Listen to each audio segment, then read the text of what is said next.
ਜੀ ਲੈਲ ਸਾਹਿਬ ਸਤਿ ਸ਼੍ਰੀ ਅਕਾਲ। ਸਤਿ ਸ਼੍ਰੀ ਅਕਾਲ ਗਿੱਲ ਸਾਹਿਬ। ਜੇ ਮੈਂ ਇਹ ਗੱਲ ਕਹਾਂ ਕਿ ਧੰਨ ਧੰਨ ਸਤਿਗੁਰੂ ਤੇਰੇ ਹੀ ਆਸਰਾ, ਤੁਸੀਂ ਕਹੋਗੇ ਕਿ ਇਹ ਤੂੰ ਹੁਣ ਕੁਲਵੰਤ ਸਵੇਰੇ ਸਵੇਰੇ ਕਿਹੜਾ ਧੰਨ ਧੰਨ ਸਤਿਗੁਰੂ ਤੇਰੇ ਹੀ ਆਸਰਾ ਕਰਨ ਲੱਗ ਗਿਆ। ਅਸੀਂ ਕਿਸੇ ਧਰਮ ਦੇ ਖਿਲਾਫ ਨਹੀਂ ਬੋਲ ਰਹੇ, ਅਸੀਂ ਨਾ ਕਿਸੇ ਧਰਮ ਦੇ ਖਿਲਾਫ ਬੋਲਣਾ। ਸਾਡੇ ਲਈ ਸਾਰੇ ਧਰਮ ਜਿਹੜੇ ਨੇ ਬੜੇ ਇੰਪੋਰਟੈਂਟ ਨੇ। ਔਰ ਜ਼ਿੰਦਗੀ ਦੇ ਵਿੱਚ ਇੱਕ ਗੱਲ ਮੈਂ ਹਮੇਸ਼ਾ ਦੇਖੀ ਹੈ ਕਿ ਜਿਹੜਾ ਬੰਦਾ ਧਰਮ ਦੇ ਖਿਲਾਫ ਚੱਲਦਾ ਉਹ ਕਦੇ ਵੀ ਤਰੱਕੀ ਨਹੀਂ ਕਰਦਾ। ਇਸੇ ਕਰਕੇ ਅਸੀਂ ਤਰੱਕੀ ਕਰਨੀ ਹੈ, ਅਸੀਂ ਧਰਮ ਦੇ ਖਿਲਾਫ ਨਹੀਂ ਬੋਲਣਾ। ਲੇਕਿਨ ਇਹਨਾਂ ਧਰਮਾਂ ਨੂੰ ਚਲਾਉਣ ਵਾਲੇ ਜਿਹੜੇ ਪੈਰੋਕਾਰ ਨੇ ਗਲਤ ਕਿਸਮ ਦੇ, ਅਸੀਂ ਉਹਨਾਂ ਬਾਰੇ ਜ਼ਰੂਰ ਬੋਲਾਂਗੇ। ਸੋ ਇੱਕ ਵਾਰੀ ਫੇਰ ਪ੍ਰੋਗਰਾਮ ਭਖ ਦੇ ਮਸਲੇ ਵਿੱਚ ਤੁਹਾਡਾ ਹਾਰਦਿਕ ਸਵਾਗਤ ਹੈ। ਮੈਂ ਕੁਲਵੰਤ ਸਿੰਘ ਗਿੱਲ, ਮੇਰੇ ਨਾਲ ਮੇਰੇ ਸੀਨੀਅਰ ਸਾਥੀ ਪੱਤਰਕਾਰ ਨਿਰੰਜਨ ਸਿੰਘ ਜੀ ਲਹਿਲ ਹਾਜ਼ਰ ਹੋ ਚੁੱਕੇ ਨੇ। ਸਾਡੇ ਦੋਹਾਂ ਵੱਲੋਂ ਹੱਥ ਜੋੜ ਕੇ ਪਿਆਰ ਭਰੀ ਸਤਿ ਸ਼੍ਰੀ ਅਕਾਲ। 200 ਸਤਿ ਸ਼੍ਰੀ ਅਕਾਲ ਬੁਲਾਉਣ ਤੋਂ ਬਾਅਦ ਪੰਜਾਬ ਦੇ ਬੜੇ ਮਸਲੇ ਨੇ, ਪੰਜਾਬ ਦੇ ਅਹਿਮ ਮੁੱਦਿਆਂ 'ਤੇ ਅੱਜ ਆਪਾਂ ਚਰਚਾ ਕਰਾਂਗੇ। ਪੰਜਾਬ ਦੇ ਵਿੱਚ ਕੀ ਹੋ ਰਿਹਾ ਤੱਥਾਂ ਦੇ ਆਧਾਰ 'ਤੇ ਆਪਾਂ ਬੋਲਾਂਗੇ। ਉੱਧਰੋਂ ਚੰਨੀ ਸਾਹਿਬ ਜਿਹੜੇ ਕਿ ਮੁੱਖ ਮੰਤਰੀ ਪੰਜਾਬ ਨੇ, ਉਹਨਾਂ ਦੇ ਭਾਣਜੇ ਉਹਨੇ ਕਬੂਲ ਲਿਆ ਰਿਮਾਂਡ ਦੇ ਅਧੀਨ ਕਿ 10 ਕਰੋੜ ਜਿਹੜਾ ਹੈਗਾ ਮਾਈਨਿੰਗ ਤੇ ਬਦਲੀਆਂ ਦੇ ਵਿੱਚ ਉਹਨਾਂ ਨੇ ਕਮਾਇਆ। ਹੁਣ ਬਦਲੀਆਂ ਕਿਹਨੇ ਕਰ ਰਹੀਆਂ ਸੀ? ਮੁੱਖ ਮੰਤਰੀ ਚੰਨੀ ਨੇ ਕਰ ਰਹੀਆਂ ਸੀ। ਮਾਈਨਿੰਗ ਉਹਨਾਂ ਦੇ ਏਰੀਏ 'ਚ ਹੋ ਰਹੀ ਸੀ। ਇਹਦਾ ਮਤਲਬ ਸਿੱਧਾ ਜੇ ਆਪਾਂ ਗੱਲ ਕਰੀਏ ਕਿ ਮੁੱਖ ਮੰਤਰੀ ਚੰਨੀ, ਲੈਲ ਸਾਹਿਬ ਇਹਨੂੰ ਬੈਲ 'ਤੇ ਬੰਦ ਕਰ ਦਿਓ। ਤੁਹਾਡਾ ਜੀ ਮਿਲਣ ਨਹੀਂ, ਉਹ ਮੇਰਾ ਮਤਲਬ ਇਹ ਪੂਰੀ ਇਨਵੋਲਵਮੈਂਟ ਜਿਹੜੀ ਹੈ ਮੁੱਖ ਮੰਤਰੀ ਦੀ ਕਿਤੇ ਨਾ ਕਿਤੇ ਸਾਹਮਣੇ ਆ ਸਕਦੀ ਹੈ। ਹਾਲਾਂਕਿ ਕਾਂਗਰਸ ਪਾਰਟੀ ਇਹ ਗੱਲ ਕਹਿ ਰਹੀ ਹੈ ਕਿ ਬੀਜੇਪੀ ਦਾ ਨਾਂ ਹੀ ਈਡੀ ਹੈ, ਬੀਜੇਪੀ ਦਾ ਨਾਂ ਹੀ ਸੀਬੀਆਈ ਹੈ ਅਤੇ ਇਹ ਜਾਣ ਬੁੱਝ ਕੇ ਛਾਪੇਮਾਰੀ ਕਰਵਾ ਰਹੀ ਹੈ। ਇਹਦੇ ਵਿੱਚ ਚੰਨੀ ਬੜੇ ਮਾਸੂਮ ਨੇ, ਬੜੇ ਭੋਲੇ ਨੇ, ਉਹਨਾਂ ਦਾ ਕੋਈ ਕਸੂਰ ਨਹੀਂ ਹੈਗਾ। ਭਾਣਜੇ ਨੇ ਜੇ ਪੈਸੇ ਲਏ ਨੇ ਤਾਂ ਭਾਣਜੇ ਨੇ ਲਏ ਨੇ, ਔਰ ਭਾਣਜੇ ਨੂੰ ਜਿਹੜੀ ਸਰਕਾਰੀ ਜਿਪਸੀ ਦਿੱਤੀ ਹੈ, ਸਿਕਿਉਰਿਟੀ ਦਿੱਤੀ ਹੈ, ਉਹ ਵੀ ਉਹਨੇ ਆਪ ਹੀ ਲੈ ਲਈ, ਉਹਦੇ ਵਿੱਚ ਵੀ ਕਿਸੇ ਦਾ ਰੋਲ ਹੈ ਨਹੀਂ। ਸੋ ਲੋਕਾਂ ਨੂੰ ਮੂਰਖ ਬਣਾਉਣ ਦੇ ਪੂਰੇ ਤੰਜ ਕਸੇ ਜਾ ਰਹੇ ਨੇ। ਉੱਧਰੋਂ ਅੰਮ੍ਰਿਤਸਰ ਦੀ ਗੱਲ ਕਰਾਂਗੇ, ਬਿਕਰਮਜੀਤ ਸਿੰਘ ਮਜੀਠੀਆ ਦੀ, ਚਰਨਜੀਤ ਸਿੰਘ, ਉਸ ਤੋਂ ਬਾਅਦ ਨਵਜੋਤ ਸਿੰਘ ਸਿੱਧੂ ਦੀ। ਨਵਜੋਤ ਸਿੰਘ ਸਿੱਧੂ ਨੂੰ ਲੋਕ ਦਰਵਾਜ਼ੇ ਨਹੀਂ ਖੋਲ੍ਹ ਰਹੇ, ਉਹ ਇਕੱਲੇ ਪ੍ਰੈਸ ਕਾਨਫਰੰਸਾਂ ਕਰਦਾ ਫਿਰਦਾ। ਮਜੀਠੀਆ ਭਾਰੂ ਪੈਂਦਾ ਨਜ਼ਰ ਆ ਰਿਹਾ ਹੈ। ਕਾਂਗਰਸ ਨੇ ਨਵਜੋਤ ਨੂੰ ਖੁੱਡੇ ਲੈਣ ਲਾਤਾ। ਔਰ ਸਭ ਤੋਂ ਅਹਿਮ ਮੁੱਦਾ ਜਿਹੜਾ ਹੈ ਉਹ ਜੇਲ੍ਹ ਦੀ, ਰੋਹਤਕ ਦੀ ਸਨਾਰੀਆ ਜੇਲ੍ਹ ਦੇ ਵਿੱਚੋਂ ਡੇਰਾ ਮੁਖੀ ਰਾਮ ਰਹੀਮ ਨੂੰ 21 ਦਿਨ ਦੀ ਜ਼ਮਾਨਤ ਦੇ ਦੇਣਾ, ਉਹ ਵੀ ਚੋਣਾਂ ਦੇ ਵਿੱਚ, ਜਦੋਂ ਕਿ ਚੋਣਾਂ ਬਿਲਕੁਲ ਸਿਰ 'ਤੇ ਨੇ। ਔਰ ਡੇਰਾ ਮੁਖੀ ਦੀਆਂ ਬਹੁਤ ਜ਼ਿਆਦਾ ਵੋਟਾਂ ਨੇ, ਜਿਹਨੂੰ ਕਹਿ ਸਕਦੇ ਆ ਪੂਰੇ ਪੰਜਾਬ ਦੇ ਵਿੱਚ, ਯੂਪੀ ਦੇ ਵਿੱਚ, ਗੋਆ ਦੇ ਵਿੱਚ। ਔਰ ਐਨ ਮੌਕੇ 'ਤੇ ਆ ਕੇ ਉਹਨੂੰ ਬੇਲ ਦੇ ਦੇਣੀ, ਪੇਰੋਲ ਦੇ ਦੇਣੀ, ਇਹ ਬਹੁਤ ਜਿਹਨੂੰ ਕਹਿ ਸਕਦੇ ਆ ਸਸਪੈਂਸ ਵਾਲੀ ਗੱਲ ਹੋ ਗਈ।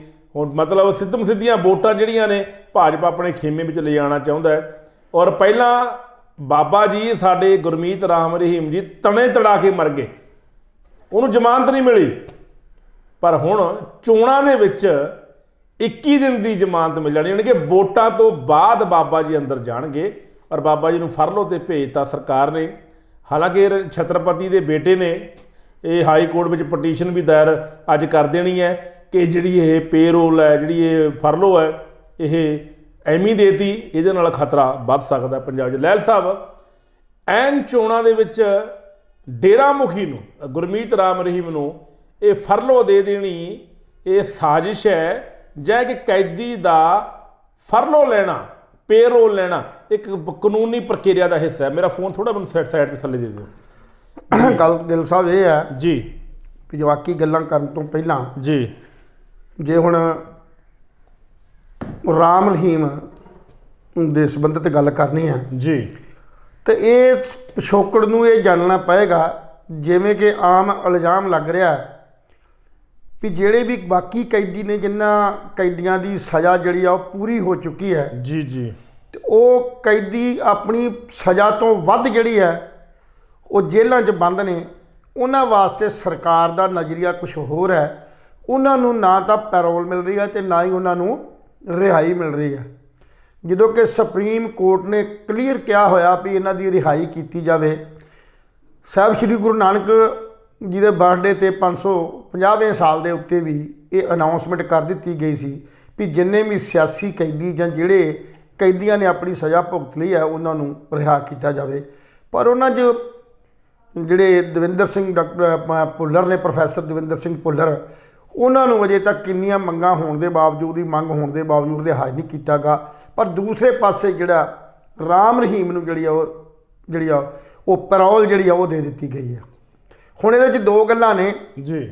ਇੱਕ ਤਾਂ ਕਾਨੂੰਨੀ ਪੱਖ ਇਹ ਹੈ ਵੀ ਜਦੋਂ ਵੀ ਕਿਸੇ ਕੈਦੀ ਨੂੰ ਜਿਹੜੀ ਸਜ਼ਾ ਹੋ ਜਾਂਦੀ ਹੈ, ਜੋ ਕਾਨੂੰਨੀ ਪੱਖ ਹੈ, ਤੇ ਉਹਦੀ ਸਜ਼ਾ ਜਿਹੜੀ ਹੈ 3 ਸਾਲ ਤੋਂ ਉੱਪਰ ਜਦੋਂ ਹੋ ਜਾਂਦੀ ਹੈ, ਤੇ ਉਹ 3 ਸਾਲ ਤੋਂ ਉੱਪਰ ਵਾਲੀ ਸਜ਼ਾ ਤੋਂ ਬਾਅਦ ਉਹ ਆਪਣੀ ਪਰੋਲ ਜਿਹੜਾ ਕਾਨੂੰਨੀ ਤੌਰ ਤੇ ਹੱਕਦਾਰ ਹੁੰਦਾ, ਲੈ ਸਕਦਾ। ਇਹਦੇ 'ਚ ਕੋਈ ਦੋ ਰਹਿਵਾ ਨਹੀਂ। ਇਹੀ ਕੁਝ ਉਹ ਸਰਕਾਰ ਜਿਹੜੀ ਹੈ ਜਿਹਦੇ ਤੇ ਇਲਜ਼ਾਮ ਲੱਗ ਰਹੇ ਨੇ ਭਾਜਪਾ ਦੇ ਉੱਤੇ, ਜਾਂ ਖੱਟੜ ਦਾ ਵੀ ਬਿਆਨ ਆਇਆ ਸੀ, ਜਾਂ ਹੋਰ ਵੀ ਕਾਨੂੰਨੀ ਪ੍ਰਕਿਰਿਆ ਵੀ ਇਹ ਹੈ ਵੀ ਜਦੋਂ ਵੀ ਕੋਈ ਕੋਰਟ ਕਿਸੇ ਨੂੰ ਰਿਹਾਈ ਦਿੰਦੀ ਹੈ ਤੇ ਉਹ ਕਾਨੂੰਨਾਂ ਦੇ ਅਨੁਸਾਰ ਦਿੰਦੀ ਹੈ। ਜੀ ਸਜ਼ਾ ਉਹਨੂੰ ਜਿਹੜੀ ਹੋਈ ਆ ਉਹ ਤੇ ਹੋਈ ਹੈ, ਪਰ ਪਰੋਲ ਜਿਹੜੀ ਮਿਲਦੀ ਹੈ, ਪਰੋਲ ਦੀ ਜਿਹੜੀ ਦੂਸਰੀ ਗੱਲ ਹੈ ਵੀ ਜਿੰਨੀ ਵੀ ਤੁਸੀਂ ਪਰੋਲ ਬਾਹਰ ਕੱਟ ਕੇ ਜਾਓਗੇ, ਜਿਵੇਂ ਕਿ ਆਮ ਸਧਾਰਨ ਕੇਸਾਂ ਦੇ ਵਿੱਚ ਜਿਹੜੇ ਮਰਡਰ ਦੇ ਕੇਸ ਨੇ, ਕਤਲ ਕੇਸ ਨੇ, ਜਾਂ ਦੂਜੇ ਕੇਸ ਨੇ 302 ਦੇ ਉਮਰ ਕੈਦ ਜਿਨ੍ਹਾਂ ਨੂੰ ਹੋਈ ਹੁੰਦੀ ਹੈ, ਜਾਂ 20 ਸਾਲੇ ਜਿਹੜੇ ਵੱਜੇ ਨੇ, ਉਹਨਾਂ ਨੂੰ ਜਿਹੜੇ ਮਤਲਬ ਕਿਸਾਨ ਨੇ ਜਿਨ੍ਹਾਂ ਦੀ ਵਾਹੀ ਟੋਕੀ ਹੈ, ਉਹਨਾਂ ਨੂੰ ਸਾਲ 'ਚ 2 ਵਾਰਾਂ ਜਿਹੜੀ ਆ ਉਹ 28 ਦਿਨ 42 ਦਿਨ ਦੀ ਜਿਹੜੀ ਆ ਉਹ ਪਰੌਲ ਮਿਲਦੀ ਆ ਜੀ। ਜਿਨ੍ਹਾਂ ਦੀ ਵਾਹੀ ਟੋਕੀ ਨਹੀਂ ਆ ਉਹਨਾਂ ਨੂੰ 28 ਦਿਨ ਦੀ ਮਿਲਦੀ ਆ ਜੀ। ਪਰ ਇੱਕ ਚੀਜ਼ ਹੈ ਵੀ ਇਹ ਸਜ਼ਾ ਜਿਹੜੀ ਕੱਟ ਰਹੇ ਆ, ਇਹਦੇ ਜਿੰਨੀ ਤੁਸੀਂ ਪਰੌਲ ਕੱਟ ਕੇ ਆਓਗੇ ਉਨੀ ਸਜ਼ਾ ਅੱਗੇ ਤੁਰ ਪਊਗੀ, ਅੱਗੇ ਚੱਲ ਜਾਏਗੀ। ਇਹ ਨਹੀਂ ਹੈ ਵੀ ਉਹ ਖਤਮ ਹੋ ਜਾਏਗੀ, ਇਹ ਸਜ਼ਾ ਅੱਗੇ ਐਕਸਟੈਂਡ ਹੋ ਜਾਏਗੀ। ਇਸ ਕਰਕੇ ਇਹ ਕਾਨੂੰਨੀ ਪ੍ਰਕਿਰਿਆ ਜੀ। ਦੂਜੀ ਗੱਲ ਦੂਜਾ ਇਹ ਹੈ ਵੀ ਇਹ ਕੋਈ ਜਿਹੜਾ ਇਹ ਪ੍ਰੋਸੈਸ ਹੋਇਆ, ਜੇ ਰਾਮ ਰਹੀਮ ਬਾਹਰ ਅੱਜ ਆਇਆ, ਇਹ ਕੋਈ ਹੁਣ ਦਾ ਪ੍ਰੋਸੈਸ ਨਹੀਂ ਹੈ। ਇਹ ਪਿੱਛੇ ਆਪਾਂ ਨੂੰ ਝਾਤੀ ਜ਼ਰੂਰ ਮਾਰਨੀ ਪਊਗੀ ਵੀ ਜਿਸ ਵੇਲੇ ਕਾਂਗਰਸ ਦੀ ਗੱਲ ਕਰਦੇ ਆ ਵੀ ਜਦੋਂ ਇਹ ਸਾਰਾ ਜਿਹੜਾ ਸਿਨੈਰੀਓ ਹੋਇਆ ਜੀ, ਕੈਪਟਨ ਅਮਰਿੰਦਰ ਸਿੰਘ ਨੂੰ ਬਾਹਰ ਕੱਢਣ ਦਾ ਜਿਹੜਾ ਸਿਨੈਰੀਓ ਸੀ, ਉਸ ਤੋਂ ਪਹਿਲਾਂ ਆਲਰੇਡੀ ਕਾਂਗਰਸ ਨੇ ਇਹ ਗੱਲ ਵੇਖਿਆ ਸੀ ਵੀ ਸਾਡੇ ਕੋਲੇ ਇੱਕ ਤਗੜਾ ਜਾਂ ਚੰਗਾ ਜਿਹੜਾ ਆਗੂ ਆ, ਸਰਦਾਰ ਆਗੂ, ਉਹ ਸਿਵਾਏ ਕੈਪਟਨ ਅਮਰਿੰਦਰ ਤੋਂ ਹੋਰ ਕੋਈ ਬਿਨਾ ਨਹੀਂ ਹੈ ਜੀ। ਕਿਉਂਕਿ ਕੈਪਟਨ ਅਮਰਿੰਦਰ ਸਿੰਘ ਹੀ ਸੋਨੀਆ ਦੇ ਨੇੜੇ ਸੀ, ਕਿਉਂਕਿ ਸੋਨੀਆ ਦੀ ਸ਼ੁਰੂ ਤੋਂ ਲੈ ਕੇ ਜਦੋਂ ਰਾਜੀਵ ਗਾਂਧੀ ਜੀਂਦੇ ਸੀ ਉਦੋਂ ਤੋਂ ਲੈ ਕੇ ਇਸ ਪਰਿਵਾਰ ਦੀ ਇੱਕ ਦੂਜੇ ਨਾਲ ਸਾਂਝ ਸੀ, ਤੇ ਜਿਹੜੇ ਰਾਹੁਲ ਗਾਂਧੀ ਜਾਂ ਪ੍ਰਿੰਕਾ ਗਾਂਧੀ ਸੀ ਇਹ ਬੱਚੇ ਸੀ ਜੀ। ਤਾਂ ਹਮੇਸ਼ਾ ਹੀ ਜਿਹੜੀ ਸੋਨੀਆ ਗਾਂਧੀ ਸੀ ਉਹ ਮਨਮੋਹਨ ਸਿੰਘ ਤੋਂ ਬਾਅਦ ਸਿਰਫ ਤੇ ਸਿਰਫ ਇੱਕ ਤੱਕੜੇ ਇੱਕ ਬੰਦੇ ਨੂੰ, ਜਿਹੜਾ ਕੈਪਟਨ ਅਮਰਿੰਦਰ ਸਿੰਘ ਸੀ, ਉਹਦੇ ਸਿਰ ਦੇ ਉੱਤੇ ਪ੍ਰਧਾਨ ਮੰਤਰੀ ਦਾ ਜਿਹੜਾ ਤਾਜ ਆ ਉਹ ਸਜਾਉਣਾ ਚਾਹੁੰਦੀ ਸੀ। ਇਹ ਉਹਦੇ ਮਨ ਦਾ ਇੱਕ ਸੁਪਨਾ ਸੀ ਜੀ। ਪਰ ਇਸ ਸੁਪਨੇ ਨੂੰ ਸਾਕਾਰ ਨਹੀਂ ਕੀਤਾ ਜਾ ਸਕਿਆ, ਕਿਉਂਕਿ ਹਰ ਬੰਦਾ ਜਿਹੜਾ ਹੁਣ ਵੀ, ਜੇ ਚੰਨੀ ਹੋਣੀ ਨੇ ਜਾਂ ਜੋ ਕੁਝ ਵੀ ਹੈ, ਇਹ ਸਾਰੇ ਦੇ ਸਾਰੇ ਤੁਸੀਂ ਵੇਖ ਹੀ ਲਿਆ। ਮੈਂ ਨਾਲ ਗੱਲ ਵੀ ਕਰਦਾ, ਨਵਜੋਤ ਸਿੰਘ ਸਿੱਧੂ ਨੇ ਇੱਕ ਗੱਲ ਕਹੀ ਜ਼ਰੂਰ ਸੀ ਵੀ ਉਹ ਮੁੱਖ ਮੰਤਰੀ ਨਹੀਂ ਚਾਹੀਦਾ ਜਿਹੜਾ ਚਰਨੀ ਜਾ ਡਿੱਗੇ, ਜਾਂ ਉਹਨਾਂ ਦੇ ਕਹੇ ਅਨੁਸਾਰ ਤੁਰਿਆ ਜਾਵੇ, ਜਾਂ ਉਹ ਇੱਕ ਲਾਈ ਲੱਗ ਹੋ ਕੇ ਤੁਰੇ।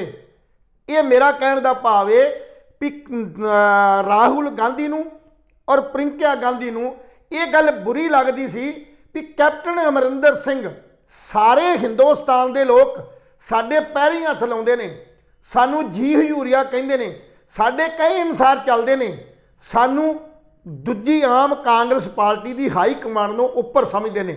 ਪਰ ਇੱਕ ਕੱਲਾ ਕੈਪਟਨ ਅਮਰਿੰਦਰ ਸਿੰਘ ਸੀ ਜਿਹੜਾ ਇਹ ਗੱਲ ਕਦੇ ਵੀ ਉਹਨਾਂ ਨੂੰ ਪੈਰੀਂ ਹੱਥ ਲਾਉਣ ਜਾਂ ਉਹਨਾਂ ਦੀ ਗੱਲ ਨੂੰ ਮੰਨਣ ਜਾਂ ਨੀਵਾਂ ਹੋ ਕੇ ਚੱਲਣ ਦੀ ਕੋਸ਼ਿਸ਼ ਨਹੀਂ ਕਦੀ ਕਰਦਾ, ਕਿਉਂਕਿ ਉਹ ਆਕੜ ਰੱਖਦਾ ਸੀ ਇਸ ਕਰਕੇ ਵੀ ਇਹ ਬੱਚੇ ਜਿਹੜੇ ਮੇਰੇ ਹੁੰਦਿਆਂ ਜੰਮੇ ਨੇ। ਜੀ। ਉਹ ਸਿਰਫ ਤੇ ਸਿਰਫ ਸੋਨੀਆ ਗਾਂਧੀ ਦੇ ਨਾਲ ਉਹਦਾ ਵਾਹ ਵਾਸਤਾ ਸੀ, ਸੋਨੀਆ ਗਾਂਧੀ ਦੇ ਨਾਲ ਉਹਦਾ ਅੱਜ ਵੀ ਉਸੇ ਢੰਗ ਦਾ ਪ੍ਰੇਮ ਸੀ।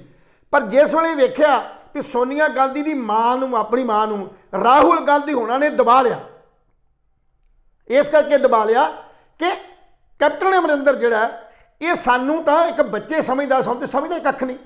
ਸੋ ਇਸ ਕਰਕੇ ਇਹ ਜਿਹੜਾ ਦੁਖਾਂਤ ਸੀ, ਜਿਹੜੀ ਬੇਇੱਜ਼ਤੀ ਸੀ, ਕਿਉਂਕਿ ਉਹਨੂੰ ਘੁੱਟਣ ਮਹਿਸੂਸ ਹੋ ਰਹੀ ਸੀ ਉਸ ਵੇਲੇ, ਉਧਰੋਂ ਉਹਨਾਂ ਨੂੰ ਘੁੱਟਣ ਮਹਿਸੂਸ ਹੋ ਰਹੀ ਸੀ ਵੀ ਕੈਪਟਨ ਅਮਰਿੰਦਰ ਕਰਕੇ ਅਸੀਂ ਕੋਈ ਵੀ ਡਿਸੀਜਨ ਜਿਹੜਾ ਇੰਡੀਪੈਂਡੈਂਟ ਨਹੀਂ ਲੈ ਸਕਦੇ ਜੀ। ਤੇ ਕੈਪਟਨ ਅਮਰਿੰਦਰ ਨੂੰ ਇਹ ਘੁੱਟਣ ਸੀ ਵੀ ਮੇਰਾ ਜਿਹੜਾ ਵਾ ਦਮ ਹੁਣੇ ਇਹ 'ਚ ਘੁੱਟ ਰਿਹਾ ਵੀ ਕਿਤੇ ਨਾ ਕਿਤੇ ਇਹ ਕਦੇ ਨਾ ਕਦੇ ਮੈਨੂੰ ਜਿਹੜਾ ਉਹ ਛਾਣ ਦੇਣਗੇ।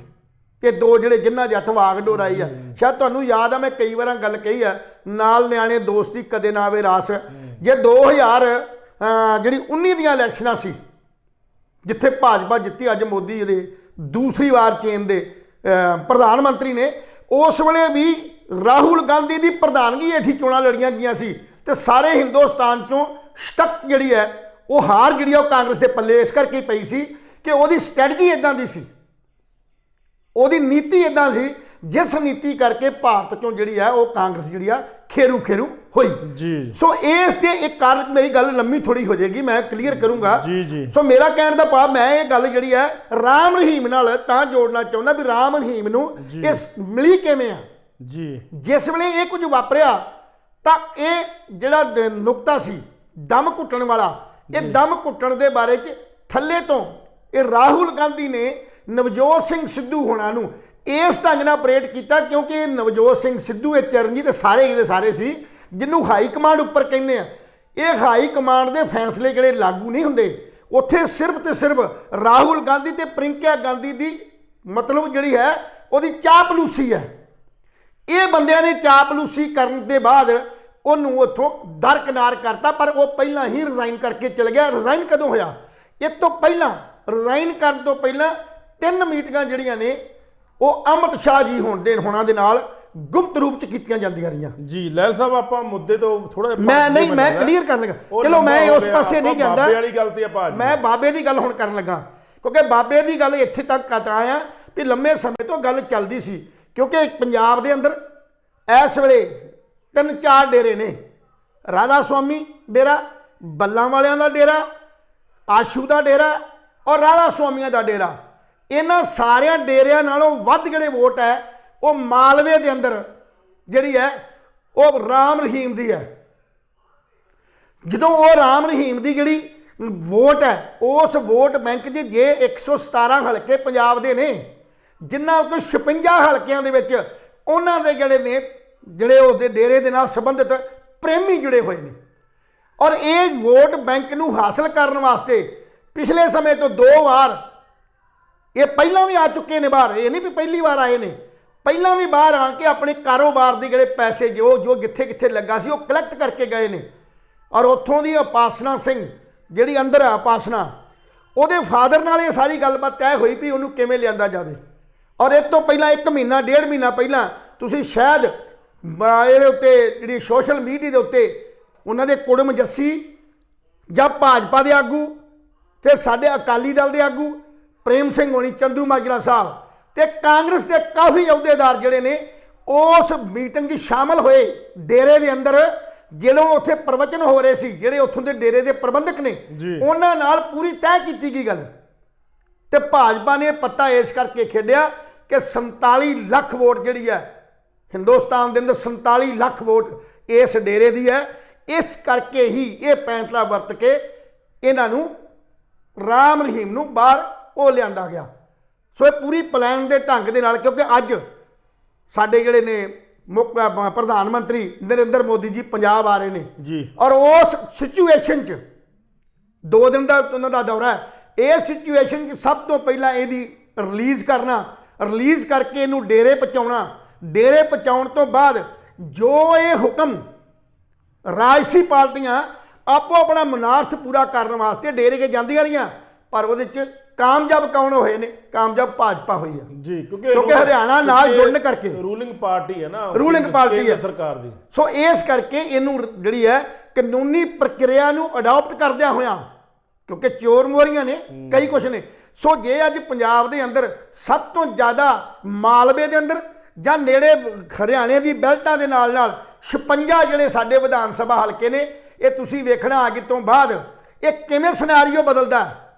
ਕੱਲ ਕਾਫੀ ਬੰਦਿਆਂ ਨੇ 8000 ਬੰਦਿਆਂ ਨੇ ਹੁਣ ਤੱਕ ਭਾਜਪਾ ਜੁਆਇਨ ਕਰ ਲਿਆ ਕੱਲ ਦੀ ਡੇਟ ਤੱਕ ਜੀ। ਬਿਲਕੁਲ ਜੀ। ਸੋ ਇਸ ਕਰਕੇ ਪੂਰੀ ਸਿਨੈਰੀਓ ਜਿਹੜਾ ਇੱਕ ਚੇਂਜਿੰਗ ਵੱਲ ਵੱਧ ਰਿਹਾ, ਕਿਉਂਕਿ ਦੂਸਰੇ ਪਾਸੇ ਕਾਰਨ ਇਹ ਆ ਵੀ ਅਕਾਲੀ ਦਲ ਨੇ ਇੱਕ ਸਮੇਂ ਆਣ ਕੇ ਭਾਜਪਾ ਨੂੰ ਜਿਹੜਾ ਸੀ ਉਹ ਤਲਾਂਜਲੀ ਦਿੱਤੀ ਸੀ, ਛੱਡ ਗਿਆ ਸੀ, ਕਿਉਂਕਿ ਪਿਛਲੇ ਲੰਮੇ ਸਮੇਂ ਤੋਂ ਭਾਜਪਾ ਨੂੰ ਪੰਜਾਬ ਦੇ ਅੰਦਰ ਭਾਜਪਾ ਦੇ ਜਿਹੜੇ ਆਗੂ ਸੀ ਉਹ ਅਕਾਲੀ ਦਲ ਦੇ ਪਿੱਛ ਲੱਗ ਕਰਕੇ ਚੱਲਦੇ ਰਹੇ, ਤੇ ਭਾਜਪਾ ਦੇ ਦਿਮਾਗ 'ਚ ਇਹ ਸੀ ਵੀ ਇਹ ਹੀ ਪਿੱਛੇ ਲੱਗ ਕੇ, ਕਿਉਂਕਿ ਸੈਂਟਰ ਗਵਰਨਮੈਂਟ ਸਾਡੀ, ਸਭ ਕੁਝ ਸਾਡਾ, ਤੇ ਸਾਡੇ ਜਿਹੜੇ ਪੰਜਾਬ ਦੇ ਅੰਦਰ ਜਿੰਨੇ ਵੀ ਸਾਡੇ ਅਹੁਦੇਦਾਰ ਨੇ ਜਾਂ ਸਾਡੇ ਜਿਹੜੇ MLA ਨੇ ਉਹ ਅਕਾਲੀ ਦਲ ਦੇ ਪਿੱਛੇ ਲੱਗ ਕੇ, ਅਕਾਲੀ ਦਲ ਦੇ ਦਬਾਅ ਹੇਠ ਸਾਡੇ ਜਿਹੜਾ ਇੱਥੇ ਦਾ ਸਾਡਾ ਜਿੰਨਾ ਮਾਸ ਹੈ ਉਹ ਖਤਮ ਹੁੰਦਾ ਜਾ ਰਿਹਾ। ਔਰ ਇਸ ਮਾਸ ਨੂੰ ਬਚਾਉਣ ਵਾਸਤੇ ਅਕਾਲੀ ਦਲ ਤੋਂ ਨਾਤਾ ਤੋੜ ਕੇ ਤੇ ਇੰਡੀਪੈਂਡੈਂਟ ਤੌਰ ਦੇ ਉੱਤੇ ਜਿਹੜਾ ਹੁਣ ਭਾਜਪਾ ਆਪਣਾ ਜਿਹੜਾ ਆਧਾਰ ਜਿਹੜਾ ਸਮੂਹ ਆਧਾਰ ਉਹ ਪੈਦਾ ਕਰ ਰਿਹਾ। ਸੋ ਇੱਕ ਪੂਰੀ ਪਲੈਨਿੰਗ ਦੇ ਨਾਲ ਪੂਰੀ ਤੈਅ ਹੋ ਕੇ ਇਹ ਆਏ ਬਾਹਰ ਲਿਆਂਦਾ ਗਿਆ।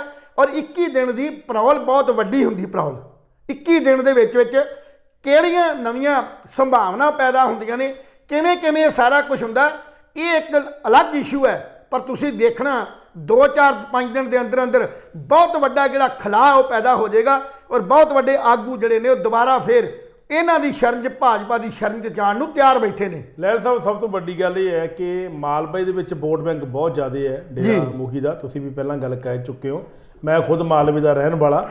ਮਾਲਵੇ ਦੇ ਵਿੱਚ ਹਰ ਘਰ ਦੇ ਵਿੱਚ ਤਕਰੀਬਨ ਡੇਰਾ ਸਿਰਸਾ ਧੰਨ ਧੰਨ ਸਤਿਗੁਰੂ ਲਿਖਿਆ ਹੋਇਆ ਹੈ।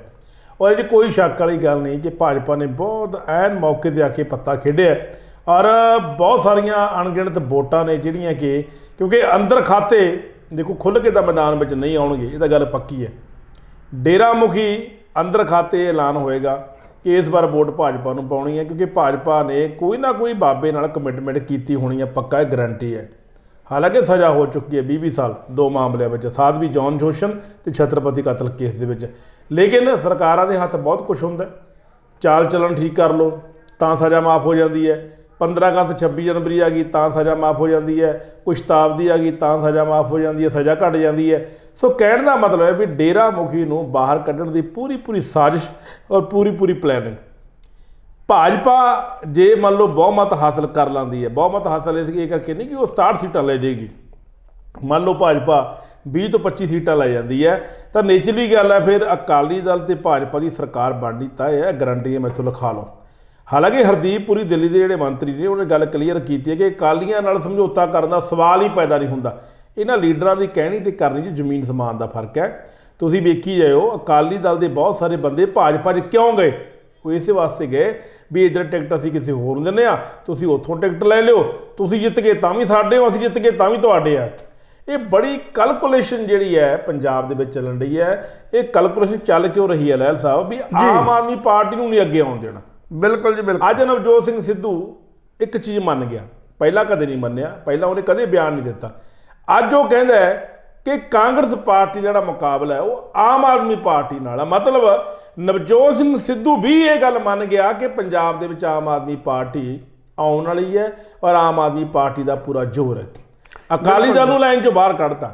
ਮੈਂ ਪਿੰਡਾਂ ਵਿੱਚ ਗਿਆ, ਮੈਂ ਜਿਹਨੂੰ ਪੁੱਛਦਾ ਅਗਲਾ ਕਹਿੰਦਾ ਮੈਂ ਆਮ ਆਦਮੀ ਪਾਰਟੀ ਨੂੰ ਵੋਟ ਪਾਊਂਗਾ, ਉਹ ਕਹਿੰਦਾ ਮੈਂ ਆਮ ਆਦਮੀ ਪਾਰਟੀ ਨੂੰ ਵੋਟ ਪਾਊਂਗਾ, ਕਹਿੰਦਾ ਮੈਂ ਆਮ ਆਦਮੀ ਪਾਰਟੀ ਨੂੰ ਵੋਟ ਪਾਊਂਗਾ। ਲੋਕਾਂ ਦੇ ਵਿਊ ਚੇਂਜ ਹੋ ਗਏ। ਮਾਲਵੇ ਦੇ ਵਿੱਚ ਭਗਵੰਤ ਮਾਨ ਗਿਆ, ਮਾਲਵੇ ਦੇ ਵਿੱਚ ਬਹੁਤ ਵੱਡੀਆਂ ਰੈਲੀਆਂ ਕੀਤੀਆਂ, ਦੁਆਬੇ ਵਿੱਚ ਕਰ ਰਿਹਾ, ਮਾਝੇ ਵਿੱਚ ਕਰ ਰਿਹਾ, ਉੱਥੇ ਬੜਾ ਰਸ਼ ਵੇਖਣ ਨੂੰ ਮਿਲ ਰਿਹਾ। ਭਗਵੰਤ ਮਾਨ ਨੂੰ ਲੋਕ ਦੇਖਣ ਵਾਸਤੇ ਉਮੜੇ ਹੋਏ ਨੇ। ਜਿੱਥੇ ਚਰਨਜੀਤ ਸਿੰਘ ਚੰਨੀ ਨੂੰ ਇਹਦੇ ਭਾਣਜੇ ਨੇ ਮਰਵਾਉਣਾ ਹੈ, ਭਾਣਜਾ ਬਦਨਾਮ ਕਰਾਉਣਾ, ਹਾਲੇ ਤਾਂ ਰਿਮਾਂਡ 1 ਦਿਨ ਦਾ ਹੋ ਰਹਿ ਗਿਆ। ਹਾਲੇ ਤਾਂ ਉਹ ਮੰਨ ਗਿਆ ਕਿ 10 ਕਰੋੜ ਰੁਪਏ ਜਿਹੜਾ ਮੇਰੇ ਕੋਲੋਂ ਬਰਾਮਦ ਹੋਇਆ ਹੈ ਉਹ ਬਦਲੀਆਂ ਦਾ ਤੇ ਨਜਾਇਜ਼ ਮਾਈਨਿੰਗ ਤੋਂ ਮੈਂ ਕਮਾਇਆ ਔਰ ਅੱਗੇ ਇਹ ਭਾਣਜਾ 9-20 ਲਏਗਾ। ਜੇ ਮੰਨ ਲਓ ਚਰਨਜੀਤ ਸਿੰਘ ਚੰਨੀ ਦਾ ਨਾਂ ਲੈਂਦਾ ਵੀ ਉਹਨੂੰ ਪਤਾ ਸਾਰਾ ਕੁਝ, ਤੁਸੀਂ ਸੋਚੋ ਕਿ ਪਾਰਟੀ ਵਿੱਚ ਕਿੱਡਾ ਵੱਡਾ ਖਲਾ, ਕਿੱਡਾ ਵੱਡਾ ਪੁਆੜਾ ਪੈ ਜਾਣਾ। ਰਾਹੁਲ ਗਾਂਧੀ ਹਿੱਕ ਠੋਕ ਕੇ ਗਿਆ ਕਿ ਬੜੇ ਸਧਾਰਨ ਪਰਿਵਾਰ ਦਾ ਮੈਂ ਬੰਦਾ ਜਿਹੜਾ ਹੈਗਾ ਉਹ CM ਚਿਹਰਾ ਲਾਂਤਾ। ਸਧਾਰਨ ਪਰਿਵਾਰ ਆਪ ਹੀ ਹੈ, ਕਈ 100 ਕਰੋੜ ਦੀ ਪ੍ਰਾਪਰਟੀ ਹੈ, ਕਰੋੜਾਂ ਦੀਆਂ ਗੱਡੀਆਂ ਨੇ, ਮੌਜ ਕਰਦੇ ਨੇ, ਕਿਲੇ ਵਰਗਾ ਘਰ ਹੈ, ਕਿਲੇ ਦੇ ਵਿੱਚ ਘਰ ਹੈ, ਫਿਰ ਵੀ ਇਹ ਸਧਾਰਨ ਵਿਅਕਤੀ ਹੈ, ਆਮ ਵਿਅਕਤੀ ਹੈ। ਚਲੋ ਆਪਾਂ ਇਸ ਗੱਲ ਨਹੀਂ ਕਰਦੇ, ਕੱਲ ਵੀ ਆਪਾਂ ਇਹੀ ਗੱਲ ਕਰੀ ਸੀ। ਲੇਕਿਨ ਅੱਜ ਫੋਕਸ ਜਿਹੜਾ ਹੈ ਉਹ ਡੇਰਾ ਮੁਖੀ ਤੇ ਹੈ। ਸੋ ਮੇਰਾ ਕਹਿਣ ਦਾ ਭਾਵ ਤੁਹਾਡੀ ਸਹੀ ਗੱਲ ਹੈ ਕਿ ਡੇਰਾ ਮੁਖੀ ਕੋਲੋਂ 56 ਜਿਹੜੇ ਸਾਡੇ ਵਿਧਾਨ ਸਭਾ ਹਲਕੇ ਦੇ ਉਹਨਾਂ 'ਚ ਵੋਟਰ ਬੈਠੇ ਨੇ। ਜੋ ਉਹਨਾਂ ਦਾ ਪਿਤਾ ਕਹੇਗਾ, ਰਾਮ ਰਹੀਮ ਜੋ ਕਹੇਗਾ, ਉਹ ਰਾਮ ਰਹੀਮ ਦੇ ਅੰਦਰੋਂ ਜੋ ਕਹੇਗਾ ਉਸੇ ਢੰਗ ਨਾਲ ਹੋਏਗਾ। ਤੁਹਾਨੂੰ ਸ਼ਾਇਦ ਯਾਦ ਹੋਏਗਾ ਪਿਛਲੇ ਮਹੀਨੇ ਰਾਧਾ ਸਵਾਮੀ ਡੇਰੇ ਦੇ ਉੱਤੇ ਵੀ ਜਿਹੜੇ ਸਾਡੇ CM ਚਰਨਜੀਤ ਚੰਨੀ ਉਹ ਵੀ ਜਾ ਕੇ ਮਿਲ ਕੇ ਆਏ ਨੇ। ਬਾਦਲ ਸਾਹਿਬ ਵੀ ਉੱਥੇ ਗਏ ਨੇ, ਸੁਖਬੀਰ ਹੋਣੀ, ਕਿਉਂਕਿ ਇਹ ਡੇਰੇ ਜਿਹੜੇ ਨੇ ਇਹ ਸਾਰੇ ਜਿਹੜੇ ਨੇ ਬੱਲਾਂ ਦਾ ਵੀ ਸਾਡੇ ਮਾਲਵੇ ਦੇ ਅੰਦਰ ਵੋਟ ਬੈਂਕ ਆ ਨਾ ਬਹੁਤ ਵੱਡਾ, ਬੱਲਾਂ ਵਾਲਿਆਂ ਦਾ ਵੀ ਬਹੁਤ ਵੱਡਾ ਜਿਹੜਾ ਉਹਨਾਂ ਦਾ ਆਸ਼ੂਤੋਸ਼ ਦਾ ਬਹੁਤ ਤਗੜਾ। ਕਿਉਂਕਿ ਅਜੇ ਤੱਕ ਸਰਕਾਰਾਂ ਜਿਹੜੀਆਂ ਇੰਨੀਆਂ ਆਈਆਂ ਪਰ ਆਸ਼ੂਤੋਸ਼ ਦੀ ਲਾਸ਼ ਨੂੰ ਬਾਹਰ ਕੱਢ ਕੇ ਸੰਸਕਾਰ ਨਹੀਂ ਕਰ ਪਾਈਆਂ, ਚਾਹੇ ਭਾਰਤ ਦੀਆਂ ਕੋਰਟਾਂ ਵੀ ਨੇ ਉਹ ਫੈਸਲਾ ਹੀ ਨਹੀਂ ਕਰ ਪਾ ਰਹੀਆਂ। ਸੋ ਕਹਿਣ ਦਾ ਭਾਵ ਇਹ ਸਾਡੇ ਲੋਕ ਜਿਹੜੇ ਨੇ ਅਜੇ ਇਹਨਾਂ ਡੇਰਿਆਂ ਦਾ ਨਾਲ ਇਹਨਾਂ ਨੂੰ ਧਾਰਮਿਕ ਸੰਸਥਾਵਾਂ ਨਾਲ ਜੁੜੇ ਹੋਏ ਨੇ। ਔਰ ਉਹ ਜੋ ਉਹਨਾਂ ਦੇ ਧਾਰਮਿਕ ਆਗੂ ਜਿਹੜੀ ਆਸਥਾ ਬਣੀ ਹੋਈ ਆ, ਉਹ ਆਸਥਾ ਇਹੀ ਹੈ ਵੀ ਜਿਹੜੇ ਧਾਰਮਿਕ ਉਹਨਾਂ ਦੇ ਡੇਰਿਆਂ ਨਾਲ ਜੁੜੇ ਹੋਏ ਸੰਤ ਜਾਂ ਜਿਹੜੇ ਉਹਨਾਂ ਦੇ ਜਿਹੜੇ ਸੰਚਾਲਕ ਨੇ, ਜਿਹੜੇ ਡੇਰਿਆਂ ਨੂੰ ਚਲਾਉਂਦੇ ਨੇ, ਜਿਹੜੇ ਉਹਨਾਂ ਦੇ ਮੂੰਹ 'ਚੋਂ ਕੋਈ ਵੀ ਨਿਕਲੀ ਗੱਲ ਨੂੰ ਉਹ ਅਦੂਲਦੇ ਨਹੀਂ ਹੈ। ਸੋ ਇਹ ਵੱਡਾ ਜਿਹੜਾ ਵੋਟ ਬੈਂਕ ਹੈ, ਰਾਧਾ ਸੁਆਮੀ ਤੁਹਾਨੂੰ ਸ਼ਾਇਦ ਯਾਦ ਹੋਵੇ, ਇਹ ਵੀ ਜਿਹੜੇ ਨੇ ਭਾਜਪਾ ਜੀ ਭੁਗਤਣਗੇ। ਇਸ ਕਰਕੇ ਭੁਗਤਣਗੇ ਕਿ ਪਿਛਲੇ ਸਮੇਂ ਤੁਹਾਨੂੰ ਯਾਦ ਹੋਵੇਗਾ ਵੀ ਇਹ ਜਿਹੜਾ ਸਾਡਾ ਰਣਬੈਕਸੀ ਵਾਲਾ ਗਰੁੱਪ ਹੈ, ਰਣਬੈਕਸੀ ਗਰੁੱਪ ਦੀ ਜੋ ਵੱਡੇ ਫਰਾਡ ਬਾਹਰ ਆਏ ਸੀ, ਉਹਦੇ ਵਿੱਚ ਵੀ ਰਾਧਾ ਸੁਆਮੀ ਦਾ ਨਾਂ ਜੁੜਿਆ ਹੋਇਆ ਸੀ। ਜੇ ਉਹ ਰਾਧਾ ਸੁਆਮੀ ਇਸ ਸਾਰੇ ਸਿਨੈਰੀਓ ਤੋਂ ਬਾਹਰ ਆਇਆ, ਉਹਦੇ ਪਿੱਛੇ ਵੀ ਬਹੁਤ ਵੱਡੇ ਕਾਰਨ ਨੇ। ਸੋ ਇਹ ਸਾਰੀਆਂ ਗੱਲਾਂ ਜਿਹੜੀਆਂ ਨੇ ਬੜੀਆਂ ਢੁੱਕਦੀਆਂ ਨੇ, ਜਿਹਦੇ ਕਰਕੇ ਜੇ ਅੱਜ ਪ੍ਰਧਾਨ ਮੰਤਰੀ ਨਰਿੰਦਰ ਮੋਦੀ ਪੰਜਾਬ ਦੇ ਅੰਦਰ ਆਏ ਨੇ ਤਾਂ ਉਹ ਕਿਸੇ ਅਸੂਲਨ ਕਿਸੇ ਗੱਲ ਕਰਕੇ ਆਏ ਨੇ।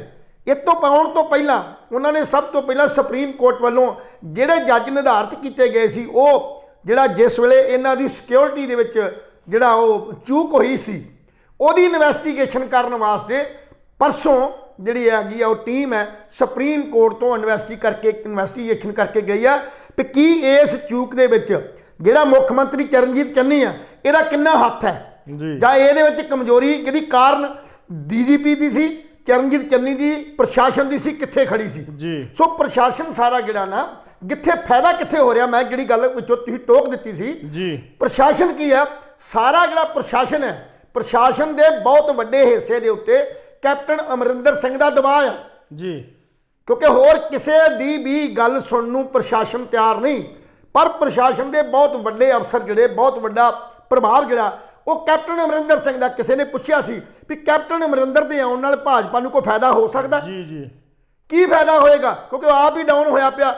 ਤਾਂ ਉਹ ਸਵਾਲ ਇਹ ਸੀ ਵੀ ਕੈਪਟਨ ਦੇ ਆਉਣ ਨਾਲ ਬਹੁਤ ਵੱਡਾ ਫਾਇਦਾ ਜਿਹੜਾ ਹੈ ਉਹ ਭਾਜਪਾ ਨੂੰ ਇਹ ਹੋਊਗਾ ਵੀ ਭਾਜਪਾ ਦਾ ਕਿਹਾ ਕੋਈ ਨਹੀਂ ਮੰਨਦਾ, ਪਰ ਇੱਕ ਕੈਪਟਨ ਅਮਰਿੰਦਰ ਸਿੰਘ ਦੇ ਪ੍ਰਭਾਵ ਹੇਠ ਜਿਹੜੀ ਸਾਡੀ ਬਿਊਰੋਕ੍ਰੇਸੀ ਹੈ, ਅਫਸਰਸ਼ਾਹੀ ਹੈ, ਉਹ ਸਾਰੀ ਦੀ ਸਾਰੀ ਜਿਹੜੀ ਆ ਸਾਡੇ ਹੱਕ 'ਚ ਭੁਗਤਣ ਦੀ ਕੋਸ਼ਿਸ਼ ਕਰੇਗੀ, ਔਰ ਭੁਗਤਾਉਣ ਦੀ ਲੋਕਾਂ ਨੂੰ ਕੋਸ਼ਿਸ਼ ਕਰੇਗੀ। ਇਹ ਗੱਲ ਬੜੀ ਧਿਆਨ ਨਾਲ, ਭਾਵੇਂ ਪੰਜਾਬ ਸਰਕਾਰ ਬੈਠੀ ਹੈ, ਪਰ ਫਿਰ ਵੀ ਇਹ ਪੰਜਾਬ ਸਰਕਾਰ ਦੇ ਅੰਦਰੋਂ ਹੀ ਜਿਹੜੇ ਲੋਕ ਨੇ, ਇਹ ਬਿਊਰੋਕਰੇਟਸ ਨੇ, ਇਸ ਪਾਸੇ ਨੂੰ ਕੈਪਟਨ ਅਮਰਿੰਦਰ ਕਰਕੇ ਹੋਣ ਦੇ ਨਾਲ ਇਹਨਾਂ ਨੂੰ ਬਹੁਤ ਵੱਡਾ ਬੈਨੀਫਿਟ ਹੋ ਸਕਦਾ।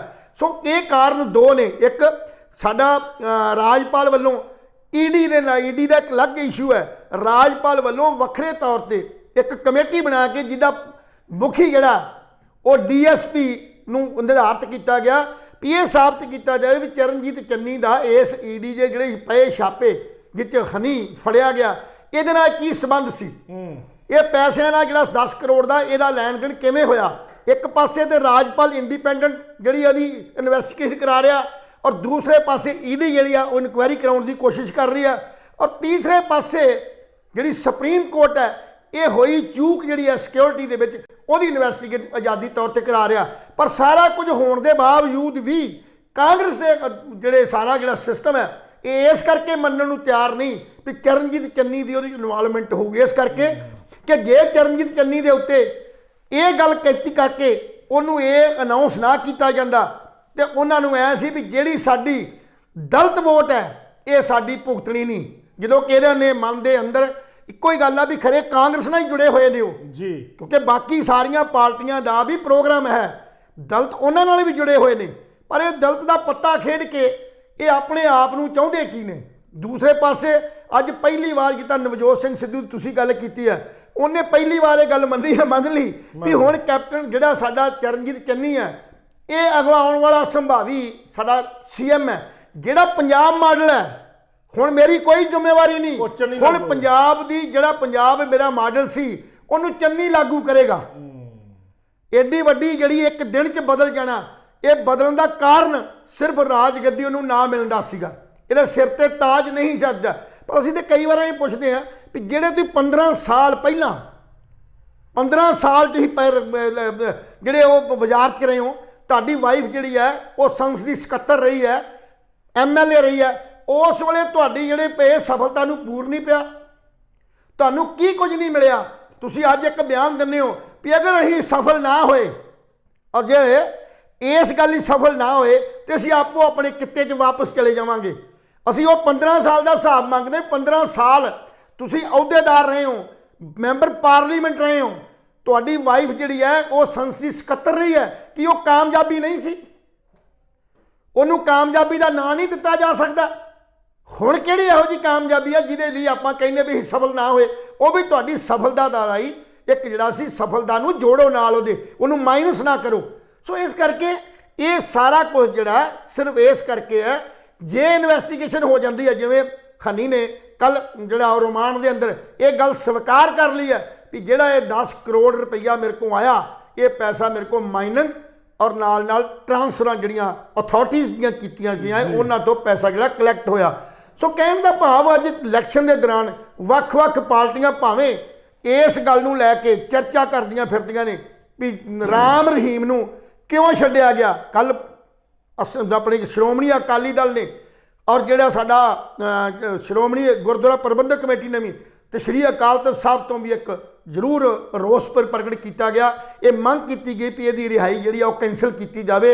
ਇਸ ਕਰਕੇ ਕੀਤੀ ਜਾਵੇ ਕਿ ਜੇ ਬਾਕੀ ਰਾਜਸੀ ਜਿਹੜੇ ਕੈਦੀ ਨੇ ਜਾਂ ਬਾਕੀ ਜਿਹੜੇ ਕੈਦੀ ਨੇ ਉਹਨਾਂ ਦੀ ਪਰੋਲ ਕਿਉਂ ਨਹੀਂ ਦਿੱਤੀ ਗਈ, ਉਹਨਾਂ ਨੂੰ ਜੇਲ੍ਹਾਂ ਚੋਂ ਬਾਹਰ ਕਿਉਂ ਨਹੀਂ ਕੱਢਿਆ ਗਿਆ।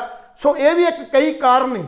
ਆਮ ਆਦਮੀ ਪਾਰਟੀ ਦੇ ਉੱਤੇ ਇੱਕ ਵੱਡਾ ਇਹ ਵੀ ਦੋਸ਼ ਹੈ ਵੀ ਆਮ ਆਦਮੀ ਪਾਰਟੀ ਦਿੱਲੀ 'ਚ ਹੋਣ ਦੇ ਬਾਵਜੂਦ ਵੀ ਜਦੋਂ ਕਿ ਸੁਪਰੀਮ ਕੋਰਟ ਨੇ ਭੁੱਲਰ ਦੀ ਰਿਹਾਈ ਮੰਨ ਚੁੱਕੀ ਹੈ ਤਾਂ ਫਿਰ ਇਹ ਰਿਹਾਈ ਨਾ ਕਰਨੀ ਔਰ ਸਰਟੀਫਿਕੇਟ ਦੇ ਦੇਣਾ ਸਤਿੰਦਰ ਜੈਨ ਵੱਲੋਂ ਵੀ ਇਹ ਖਤਰਨਾਕ ਹੈ, ਇਹਨੂੰ ਬਾਹਰ ਨਾ ਕੱਢਿਆ ਜਾਵੇ, ਇਹ ਵੀ ਇੱਕ ਵੱਡਾ ਇਸ਼ੂ ਹੈ।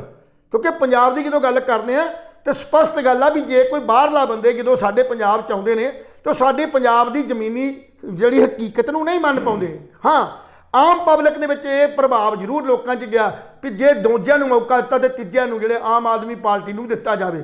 ਪਰ ਆਮ ਆਦਮੀ ਪਾਰਟੀ ਦੀ ਤਸਵੀਰ ਜਿਹੜੀ ਹੈ ਉਹ ਜ਼ਰੂਰ ਸਾਹਮਣੇ ਰੱਖਣ ਦੀ ਜ਼ਰੂਰਤ ਪੈਂਦੀ ਹੈ। ਤਾਂ ਹੀ ਅਸੀਂ ਆਮ ਆਦਮੀ ਪਾਰਟੀ ਦਾ ਜਿਹੜਾ ਦਿੱਲੀ ਮਾਡਲ ਹੈ ਇਸ ਮਾਡਲ ਨੂੰ ਪ੍ਰਵਾਨ ਨਹੀਂ ਕਰਦੇ। ਸੋ ਇਹ ਗੱਲਾਂ ਜਿਹੜੀਆਂ ਮਾਡਲ ਜਿਹੜੇ ਲੈ ਕੇ ਆ ਰਹੇ ਨੇ, ਉਧਰੋਂ ਕਿਸਾਨ ਜਥੇਬੰਦੀਆਂ ਡਾਕਟਰ ਸਵੈਮਾਨ ਸਿੰਘ ਦੇ ਉਹ ਜਿਹੜਾ ਉਹ ਮਾਡਲ ਲਈ ਫਿਰਦੀਆਂ ਨੇ। ਸਵਾਲ ਇਹ ਨਹੀਂ ਵੀ ਮਾਡਲਾਂ ਦਾ ਨਹੀਂ, ਸਵਾਲ ਤਾਂ ਇਸ ਗੱਲ ਦਾ ਵੀ ਤੁਹਾਡੇ ਕੋਲ ਥਾਟ ਕੀ ਹੈ, ਤੁਹਾਡੇ ਕੋਲ ਰਾਜਨੀਤੀ ਕੀ ਹੈ। ਅੱਜ ਕੱਲ ਪਾਰਲੀਮੈਂਟ ਦੇ ਅੰਦਰ ਜਦੋਂ ਇਹ ਬਹਿਸ ਹੋਈ ਹੈ ਤਾਂ ਉਹਦੇ 'ਚ ਅੱਜ ਦਾ ਬਿਆਨ ਹੈ ਪ੍ਰਧਾਨ ਮੰਤਰੀ ਜੀ ਦਾ ਵੀ ਜਿਹੜਾ ਇੱਕ ਵਿਰੋਧੀ ਧਿਰ ਹੈ ਨਾ, ਇਹ ਸਾਡੇ ਲੋਕਤੰਤਰ ਦੇ ਵਿੱਚ ਇੱਕ ਸਨਮਾਨਯੋਗ ਸ਼ਖਸੀਅਤਾਂ ਹੁੰਦੀਆਂ ਜੀ, ਇੱਕ ਸਨਮਾਨਯੋਗ ਜਗ੍ਹਾ ਹੁੰਦੀ ਹੈ ਵੀ ਜਿਹੜੀ ਰਾਜ ਕਰਦੀ ਜਮਾਤ ਹੈ ਉਸ ਰਾਜ ਕਰਦੀ ਜਮਾਤ ਨੂੰ ਸਹੀ ਦਿਸ਼ਾ ਜਿਹੜੀ ਪ੍ਰਦਾਨ ਕਰਨੀ ਵਿਰੋਧੀ ਧਿਰਾਂ ਦੀ ਜ਼ਿੰਮੇਵਾਰੀ ਬਣਦੀ ਹੈ ਜੀ। ਪਰ ਵਿਰੋਧੀ ਧਿਰ ਜਿਹੜੀ ਹੈ ਉਹ ਇਹ ਕੁਛ ਨਿਭਾ ਨਹੀਂ ਪਾਈ, ਇਹ ਕੁਛ ਸੁਜੈਸਟ ਨਹੀਂ ਕਰ ਪਾਈ ਤੇ ਕਾਂਗਰਸ ਨੇ ਇਹ ਗੱਲ ਦਾ ਠੇਕਾ ਲੈ ਲਿਆ ਵੀ ਆਉਣ ਵਾਲੇ 100 ਸਾਲ 'ਚ ਅਸੀਂ ਸਿਆਸਤ ਜਿਹੜੀ ਰਾਜਗੱਦੀ ਤੇ ਕਾਬਜ ਨਹੀਂ ਹੋਣਾ, ਜਿਹਦੇ ਕਰਕੇ ਭਾਰਤ ਦੇ ਵਿੱਚੋਂ ਹੌਲੀ ਹੌਲੀ ਕਰਕੇ ਜਿਹੜੀ ਆ ਕਾਂਗਰਸ ਹੈ ਉਹ ਟੁੱਟਦੀ ਗਈ। ਇਹ ਨਹਿਰੂ ਨੇ ਵੀ ਗੱਲ ਕਹੀ ਸੀ ਕਿਤੇ ਸ਼ਾਇਦ ਜੀ ਨਹਿਰੂ ਦੀ ਵਜ਼ਾਰਤ ਦੇ ਅੰਦਰ ਨਹਿਰੂ ਨੇ ਕਿਸੇ ਨੇ ਪੁੱਛਿਆ ਸੀ ਵੀ ਤੁਸੀਂ ਸਕਸੈਸ ਕਿਵੇਂ ਹੋਵੋਗੇ, ਤਾਂ ਨਹਿਰੂ ਦਾ ਜਵਾਬ ਸੀ ਵੀ ਜੇ ਮੇਰੀ ਕੈਬਨਿਟ ਦੇ ਅੰਦਰ, ਮੇਰੀ ਅਸੈਂਬਲ ਸਦਨ ਦੇ ਅੰਦਰ ਜੇ ਵਿਰੋਧੀ ਧਿਰ ਕਾਮਯਾਬ ਹੋਏ ਤਾਂ ਮੈਂ ਕਾਮਯਾਬ ਹਾਂ, ਤੇ ਜੇ ਵਿਰੋਧੀ ਧਿਰ ਕਾਮਯਾਬ ਨਾ ਹੋਏ ਤਾਂ ਮੈਂ ਫੇਲ ਹੋ ਜਾਊਂਗਾ। ਕਿਉਂ ਕਿ ਉਹਨੇ ਰਾਹ ਦੱਸਣਾ, ਜੇ ਖਤਰਾ ਨਹੀਂ ਤੇ ਤੁਸੀਂ ਅੰਨ੍ਹੇਵਾਹ ਕਿਸੇ ਖੂਹ 'ਚ ਡੁੱਬ ਸਕਦੇ ਹੋ। ਜੇ ਅੱਗੇ ਕੱਜ ਮਾੜੀ ਦੀ ਗੱਲ ਕਰਦੇ ਆ, ਜੇ ਚੰਡੀਗੜ੍ਹ ਦਾ ਇਹ ਖਤਰਾ ਨਾ ਹੋਵੇ ਤੇ ਕਦੇ ਲੋਕੀ ਬੈਲਟ ਹੀ ਨਾ ਲਾਉਣ। ਅਜੇ ਮੋਹਾਲੀ ਤੋਂ ਚੰਡੀਗੜ੍ਹ ਦੀ ਸਰਹੱਦ ਅੰਦਰ ਲੰਘਦੇ ਆ ਤੇ ਉਸੇ ਵੇਲੇ ਗੱਡੀ ਦੀ ਬੈਲਟ ਜਿਹੜੀ ਨਾਲ ਲਾ ਦਿੱਤੀ ਜਾਂਦੀ ਹੈ। ਹਰ ਲਾਈਟ ਦੇ ਉੱਤੇ ਉਹ ਖੜਦੇ ਨੇ, ਸਪੀਡ ਦੀ ਸੂਈ 60 ਤੋਂ 62 ਤੇ ਨਹੀਂ ਜਾਣ ਦਿੰਦੇ। ਇੱਕ ਡਰ ਹੈ ਵੀ ਇਹ ਡਰ ਹੈ ਇਸ ਗੱਲ ਦਾ ਵੀ ਜੇ ਕੁਝ ਹੋ ਗਿਆ ਤਾਂ ਚਲਾਨ ਹੋ ਜਾਣਾ। ਸੋ ਇਸ ਕਰਕੇ ਸਾਡੀਆਂ ਵਿਰੋਧੀ ਧਿਰਾਂ ਜਿਹੜੀਆਂ ਨੇ ਜੀ ਉਹ ਅਸਲ ਦੇ ਅੰਦਰ ਰਾਜਨੀਤਿਕ ਤੌਰ ਦੇ ਅੰਦਰ ਕੋਈ ਚੰਗਾ ਵਧੀਆ ਜਿਹੜਾ ਆਪਣੀ ਜਿਹੜੀ ਆ ਉਹ ਨੀਤੀ ਪ੍ਰਗਟ ਨਹੀਂ ਕਰ ਪਾਈਆਂ। ਸੋ ਇਸ ਕਰਕੇ ਜਿਹੜੀਆਂ ਰਾਜਸੀ ਪਾਰਟੀਆਂ ਨੇ ਲੋਕਾਂ ਤੋਂ ਟੁੱਟਦੀਆਂ ਜਾ ਰਹੀਆਂ ਨੇ। ਇਹ ਗੱਲਾਂ ਬਹੁਤ ਕਰਨਯੋਗ ਨੇ। ਸੰਵਿਧਾਨ ਦੇ ਅੰਦਰ ਇਹ ਸੁੱਤੇ ਰਹਿੰਦੇ ਨੇ, ਸਦਨ ਦੇ ਅੰਦਰ ਸੌਣ ਤੇ ਕੰਮ ਨਹੀਂ ਬਣਨਾ। ਅੱਜ ਕਿਉਂ ਜਾਗਦੇ ਨੇ? ਅੱਜ ਘਰਾਂ 'ਚ ਜਾ ਕੇ ਬੂਹੇ ਖੜਕਾਉਂਦੇ ਨੇ। ਮੈਂ ਕੱਲ ਵੀ ਗੱਲ ਕੀਤੀ ਸੀ, ਇਹ ਬੂਹੇ 18 ਤਰੀਕ ਦੇ 5 ਵਜੇ ਤੱਕ ਖੜਕਣਗੇ, ਉਸ ਤੋਂ ਬਾਅਦ ਬੂਹਾ ਨਹੀਂ ਕੋਈ ਖੜਕਾਏਗਾ। ਉਸ ਤੋਂ ਬਾਅਦ ਲਹਿਲ ਸਾਹਿਬ ਜੀ ਮੈਨੂੰ ਬੋਲਣ ਦਿਓ, ਉਸ ਤੋਂ ਬਾਅਦ ਇਹਨਾਂ ਲੀਡਰਾਂ ਨੇ ਆਪਣੇ ਦਰਵਾਜ਼ੇ ਬੰਦ ਕਰ ਲੈਣੇ ਨੇ ਜੀ, ਆਪਣੇ ਫੋਨ ਬੰਦ ਕਰ ਦੇਣੇ ਨੇ, ਆਪਣੇ ਫੋਨ ਵਾਈਬ੍ਰੇਸ਼ਨ ਤੇ ਲਾ ਦੇਣੇ ਨੇ। ਉਹ ਜਿਹੜਾ ਬੰਦਾ ਵੀ ਵੋਟਾਂ ਪੈਣ ਤੋਂ ਬਾਅਦ ਇਹਨਾਂ ਨੂੰ ਫੋਨ ਕਰੂਗਾ ਤਾਂ ਇੱਕ ਜਵਾਬ ਆਊਗਾ ਕਿ ਯਾਰ ਫੋਨ ਸਾਇਲੈਂਟ ਤੇ ਕਰਿਆ ਪਿਆ ਸੀ, ਯਾਰ ਥੱਕੇ ਬਹੁਤ ਪਏ ਸੀ, ਆਰਾਮ ਕਰ ਰਹੇ ਸੀ। ਪੀਏ ਫੋਨ ਚੱਕੂਗਾ, ਪੀਏ ਕਹੂਗਾ ਜੀ ਸਾਹਿਬ ਤਾਂ ਸੁੱਤੇ ਪਏ ਨੇ, ਸਾਹਿਬ ਰੋਟੀ ਖਾ ਰਹੇ ਨੇ, ਸਾਹਿਬ ਪੱਗ ਬੰਨ ਰਹੇ ਨੇ, ਸਾਹਿਬ ਤਾਂ ਟਾਇਲਟ 'ਚ ਨੇ, ਸਾਹਿਬ ਤਾਂ ਬਾਥਰੂਮ 'ਚ ਨੇ। ਇਹ ਗੱਲਾਂ ਦਾ ਜਵਾਬ ਮਿਲੂ ਜਦੋਂ ਜਿੱਤ ਗਏ। ਆਪਾਂ ਉਹ ਸੀਨ ਤੁਹਾਨੂੰ ਦਿਖਾਉਂਦੇ ਆ। ਜਿੱਤਣ ਵੇਲੇ ਢੋਲ ਢਮੱਕੇ ਪੈਣਗੇ, ਲੱਡੂ ਵੰਡੇ ਜਾਣਗੇ, ਸ਼ਾਮ ਨੂੰ ਦਾਰੂ ਦੇ ਦੌਰ ਚੱਲਣਗੇ, ਮਹਿਫਲਾਂ ਸਜਣਗੀਆਂ। ਮਹਿਫਲਾਂ ਸਜਣ ਤੋਂ ਦੂਜੇ ਦਿਨ ਫਿਰ ਤੁਹਾਡੇ ਲਈ ਦਰਵਾਜ਼ੇ ਬੰਦ ਹੋ ਜਾਣਗੇ। ਸਾਹਿਬ ਫੇਰ ਰੋਟੀ ਖਾ ਰਹੇ ਹੋਣਗੇ, ਸਾਹਿਬ ਫੇਰ ਨਹਾ ਰਹੇ ਹੋਣਗੇ, ਸਾਹਿਬ ਫੇਰ ਪੱਗ ਬੰਨ ਰਹੇ ਹੋਣਗੇ, ਸਾਹਿਬ ਸੁੱਤੇ ਹੋਣਗੇ। ਔਰ ਹੌਲੀ ਸਾਹਿਬ ਨੇ ਆਪਣਾ ਲੋਕਲ ਘਰ ਨੂੰ ਜਿੰਦਾ ਮਾਰ ਕੇ ਚੰਡੀਗੜ੍ਹ ਦੇ ਵਿੱਚ MLA ਹੋਸਟਲ ਦੇ ਵਿੱਚ ਤਬਦੀਲ ਹੋ ਜਾਣਾ। ਫਿਰ ਤੁਸੀਂ ਆਪਣੇ ਪਿੰਡਾਂ 'ਚੋਂ ਚਿੱਟੇ ਕੁੜਤੇ ਪਜਾਮੇ ਪਾ ਕੇ ਆਪਣੀਆਂ ਗੱਡੀਆਂ ਦਾ ਤੇਲ ਫੂਕ ਕੇ ਚੰਡੀਗੜ੍ਹ MLA ਹੋਸਟਲ ਵਿੱਚ ਆਇਆ ਕਰੋਗੇ ਔਰ ਉੱਥੇ 2-2 ਘੰਟੇ 3-3 ਘੰਟੇ ਵੇਟ ਕਰਿਆ ਕਰੋਗੇ ਔਰ ਤੁਹਾਨੂੰ ਮਿਲੂਗੀ ਸਿਰਫ 1 ਕੱਪ ਚਾਹ ਦਾ, ਉਹ ਵੀ ਜੇ ਲੀਡਰ ਤੁਹਾਡਾ ਬਾਹਲਾ ਵਧੀਆ ਹੈ। ਫਿਰ ਲੀਡਰ ਤੁਹਾਨੂੰ 12-1 ਵਜੇ 2 ਵਜੇ ਤੁਹਾਨੂੰ ਕਹੂਗਾ ਵੀ ਜਲਦੀ ਦੱਸੋ ਤੁਹਾਡੀ ਕੀ ਸਮੱਸਿਆ, ਤੇ ਮੈਂ ਜਾਣਾ ਹੈ ਕਿਤੇ ਮੀਟਿੰਗ, ਮੇਰੀ CM ਸਾਹਿਬ ਨਾਲ ਮੀਟਿੰਗ ਹੈ। ਹਰ MLA ਦਾ ਇੱਕੋ ਹੀ ਜਵਾਬ ਜਵਾਬ ਹੈ। ਅਸੀਂ ਬਹੁਤ ਮਿਨਿਸਟਰਾਂ ਕੋਲ ਜਾਂਦੇ ਆ, ਇੱਕੋ ਹੀ ਜਵਾਬ ਹੁੰਦਾ ਪਤੰਦਰਾਂ ਦਾ, ਮੈਂ CM ਸਾਹਿਬ ਨਾਲ ਮੇਰੀ ਮੀਟਿੰਗ ਹੈ, ਜਦੋਂ ਕਿ CM ਸਾਹਿਬ ਨਾਲ ਉਹਦੀ ਮੀਟਿੰਗ ਕਿਤੇ ਹੋਈ ਨਹੀਂ ਹੁੰਦੀ। ਇਹ ਬੇਸ਼ਰਮ ਲੀਡਰ ਨੇ। ਮੇਰਾ ਇੱਕ ਤਜਰਬਾ ਹੈ ਲਹਿਲ ਸਾਹਿਬ, ਤੁਹਾਡੇ ਔਰ ਮੇਰੇ ਨਾਲ ਬਹੁਤ ਵਾਰੀ ਹੋ ਚੁੱਕਿਆ। ਮੈਂ ਤਾਂ ਹੀ ਤੱਕ ਤਜਰਬਾ ਹੀ ਸਾਂਝਾ ਕਰਦੇ ਆ ਜੀ। ਤਜਰਬਾ ਸਾਂਝਾ ਕੀ ਕਰਨਾ ਵੀ ਮੈਂ 2002 ਚ ਸਾਹਿਬ ਵੀਰ ਦਵਿੰਦਰ ਸਿੰਘ ਦੀ ਇਲੈਕਸ਼ਨ ਚ ਵੱਧ ਚੜ ਕੇ ਹਿੱਸਾ ਪਾਇਆ ਔਰ ਜਿੱਤ ਪ੍ਰਾਪਤ ਕੀਤੀ। ਕਈਆਂ ਆਗੂਆਂ ਨਾਲ ਸਾਡੇ ਲੋਕਾਂ ਨਾਲ ਵੈਰ ਵਿਰੋਧ ਵੀ ਹੋਏ, ਪਰ ਅਸੀਂ ਸੋਚਿਆ ਵੀ ਇੱਕ ਬੜਿਆ ਪੜ੍ਹਿਆ ਲਿਖਿਆ ਸੂਝਵਾਨ ਤੇ ਸਭ ਤੋਂ ਇਮਾਨਦਾਰ ਬੰਦਾ ਜਿਹੜਾ ਉਹ ਅਸੀਂ ਲੈ ਕੇ ਆਉਣਾ। ਚਲੋ ਜਿੱਤ ਗਏ। ਜਿੱਤਣ ਤੋਂ ਬਾਅਦ ਉਹ ਉੱਥੇ ਸ਼ਿਫਟ ਹੋ ਗਏ ਆਪਣੇ MLA ਹੋਸਟਲ 'ਚ। ਤਾਂ ਜਦੋਂ ਅਸੀਂ ਜਾਣਾ ਤੇ ਉਹਨਾਂ ਨੇ ਇੱਕੋ ਹੀ ਗੱਲ ਕਰਨੀ ਵੀ ਤੂੰ ਰੋਜ਼ ਹੀ ਤੁਰ ਪੈਂਦਾ ਆਣ ਕੇ, ਇੱਥੇ ਕਰਦਾ ਕੀ ਹੈ, ਕੰਮ ਤਾਂ ਨਾ ਕਰੋ ਜਾ ਕੇ। ਇੱਕ ਦਿਨ ਦੀ ਗੱਲ ਹੋਰ ਸੀ ਵੀ ਮੈਂ ਕਿਸੇ ਹੁਣ ਲੋਕਾਂ ਕੋਲ ਵੋਟਾਂ ਲਈਆਂ ਸੀ ਕਹਿ ਕੁਆ ਕੇ, ਕੁਛ ਬੰਦੇ ਮੇਰੇ ਕੋਲ ਆਏਗੇ ਵੀ ਸਾਨੂੰ ਲੈ ਕੇ ਨਾਲ ਚੱਲੋ ਜੀ, ਉੱਥੇ ਕੋਈ ਕੰਮ ਹੈ। ਮੈਂ ਕਿ ਬੜੇ ਮਾਨਤਾ ਨਾਲ ਮੈਂ ਚੱਲੋ ਗਏ। ਤੇ ਉਹਨਾਂ ਦਾ ਇੱਕ ਵਿਹਾਰ ਸੀ, ਪਹਿਲਾਂ ਤਾਂ 6-7 ਵਜੇ ਤੋਂ ਬਾਅਦ ਬੰਦੇ ਆ ਜਾਣੇ ਤੇ ਉਹ 11 ਵਜੇ ਤੱਕ ਬੈਠੇ ਰਹਿਣੇ। 11-11:30 ਵਜੇ ਅੰਦਰੋਂ ਤਿਆਰ ਹੋ ਕੇ ਟੈਚੀ ਲੈ ਕੇ ਆਪਣਾ ਸਾਰਾ ਸਮਾਨ ਲੈ ਕੇ ਬਾਹਰ ਨਿਕਲਣਾ ਤੇ ਆਉਂਦਿਆਂ ਸਾਰ ਤੂੰ ਦੱਸ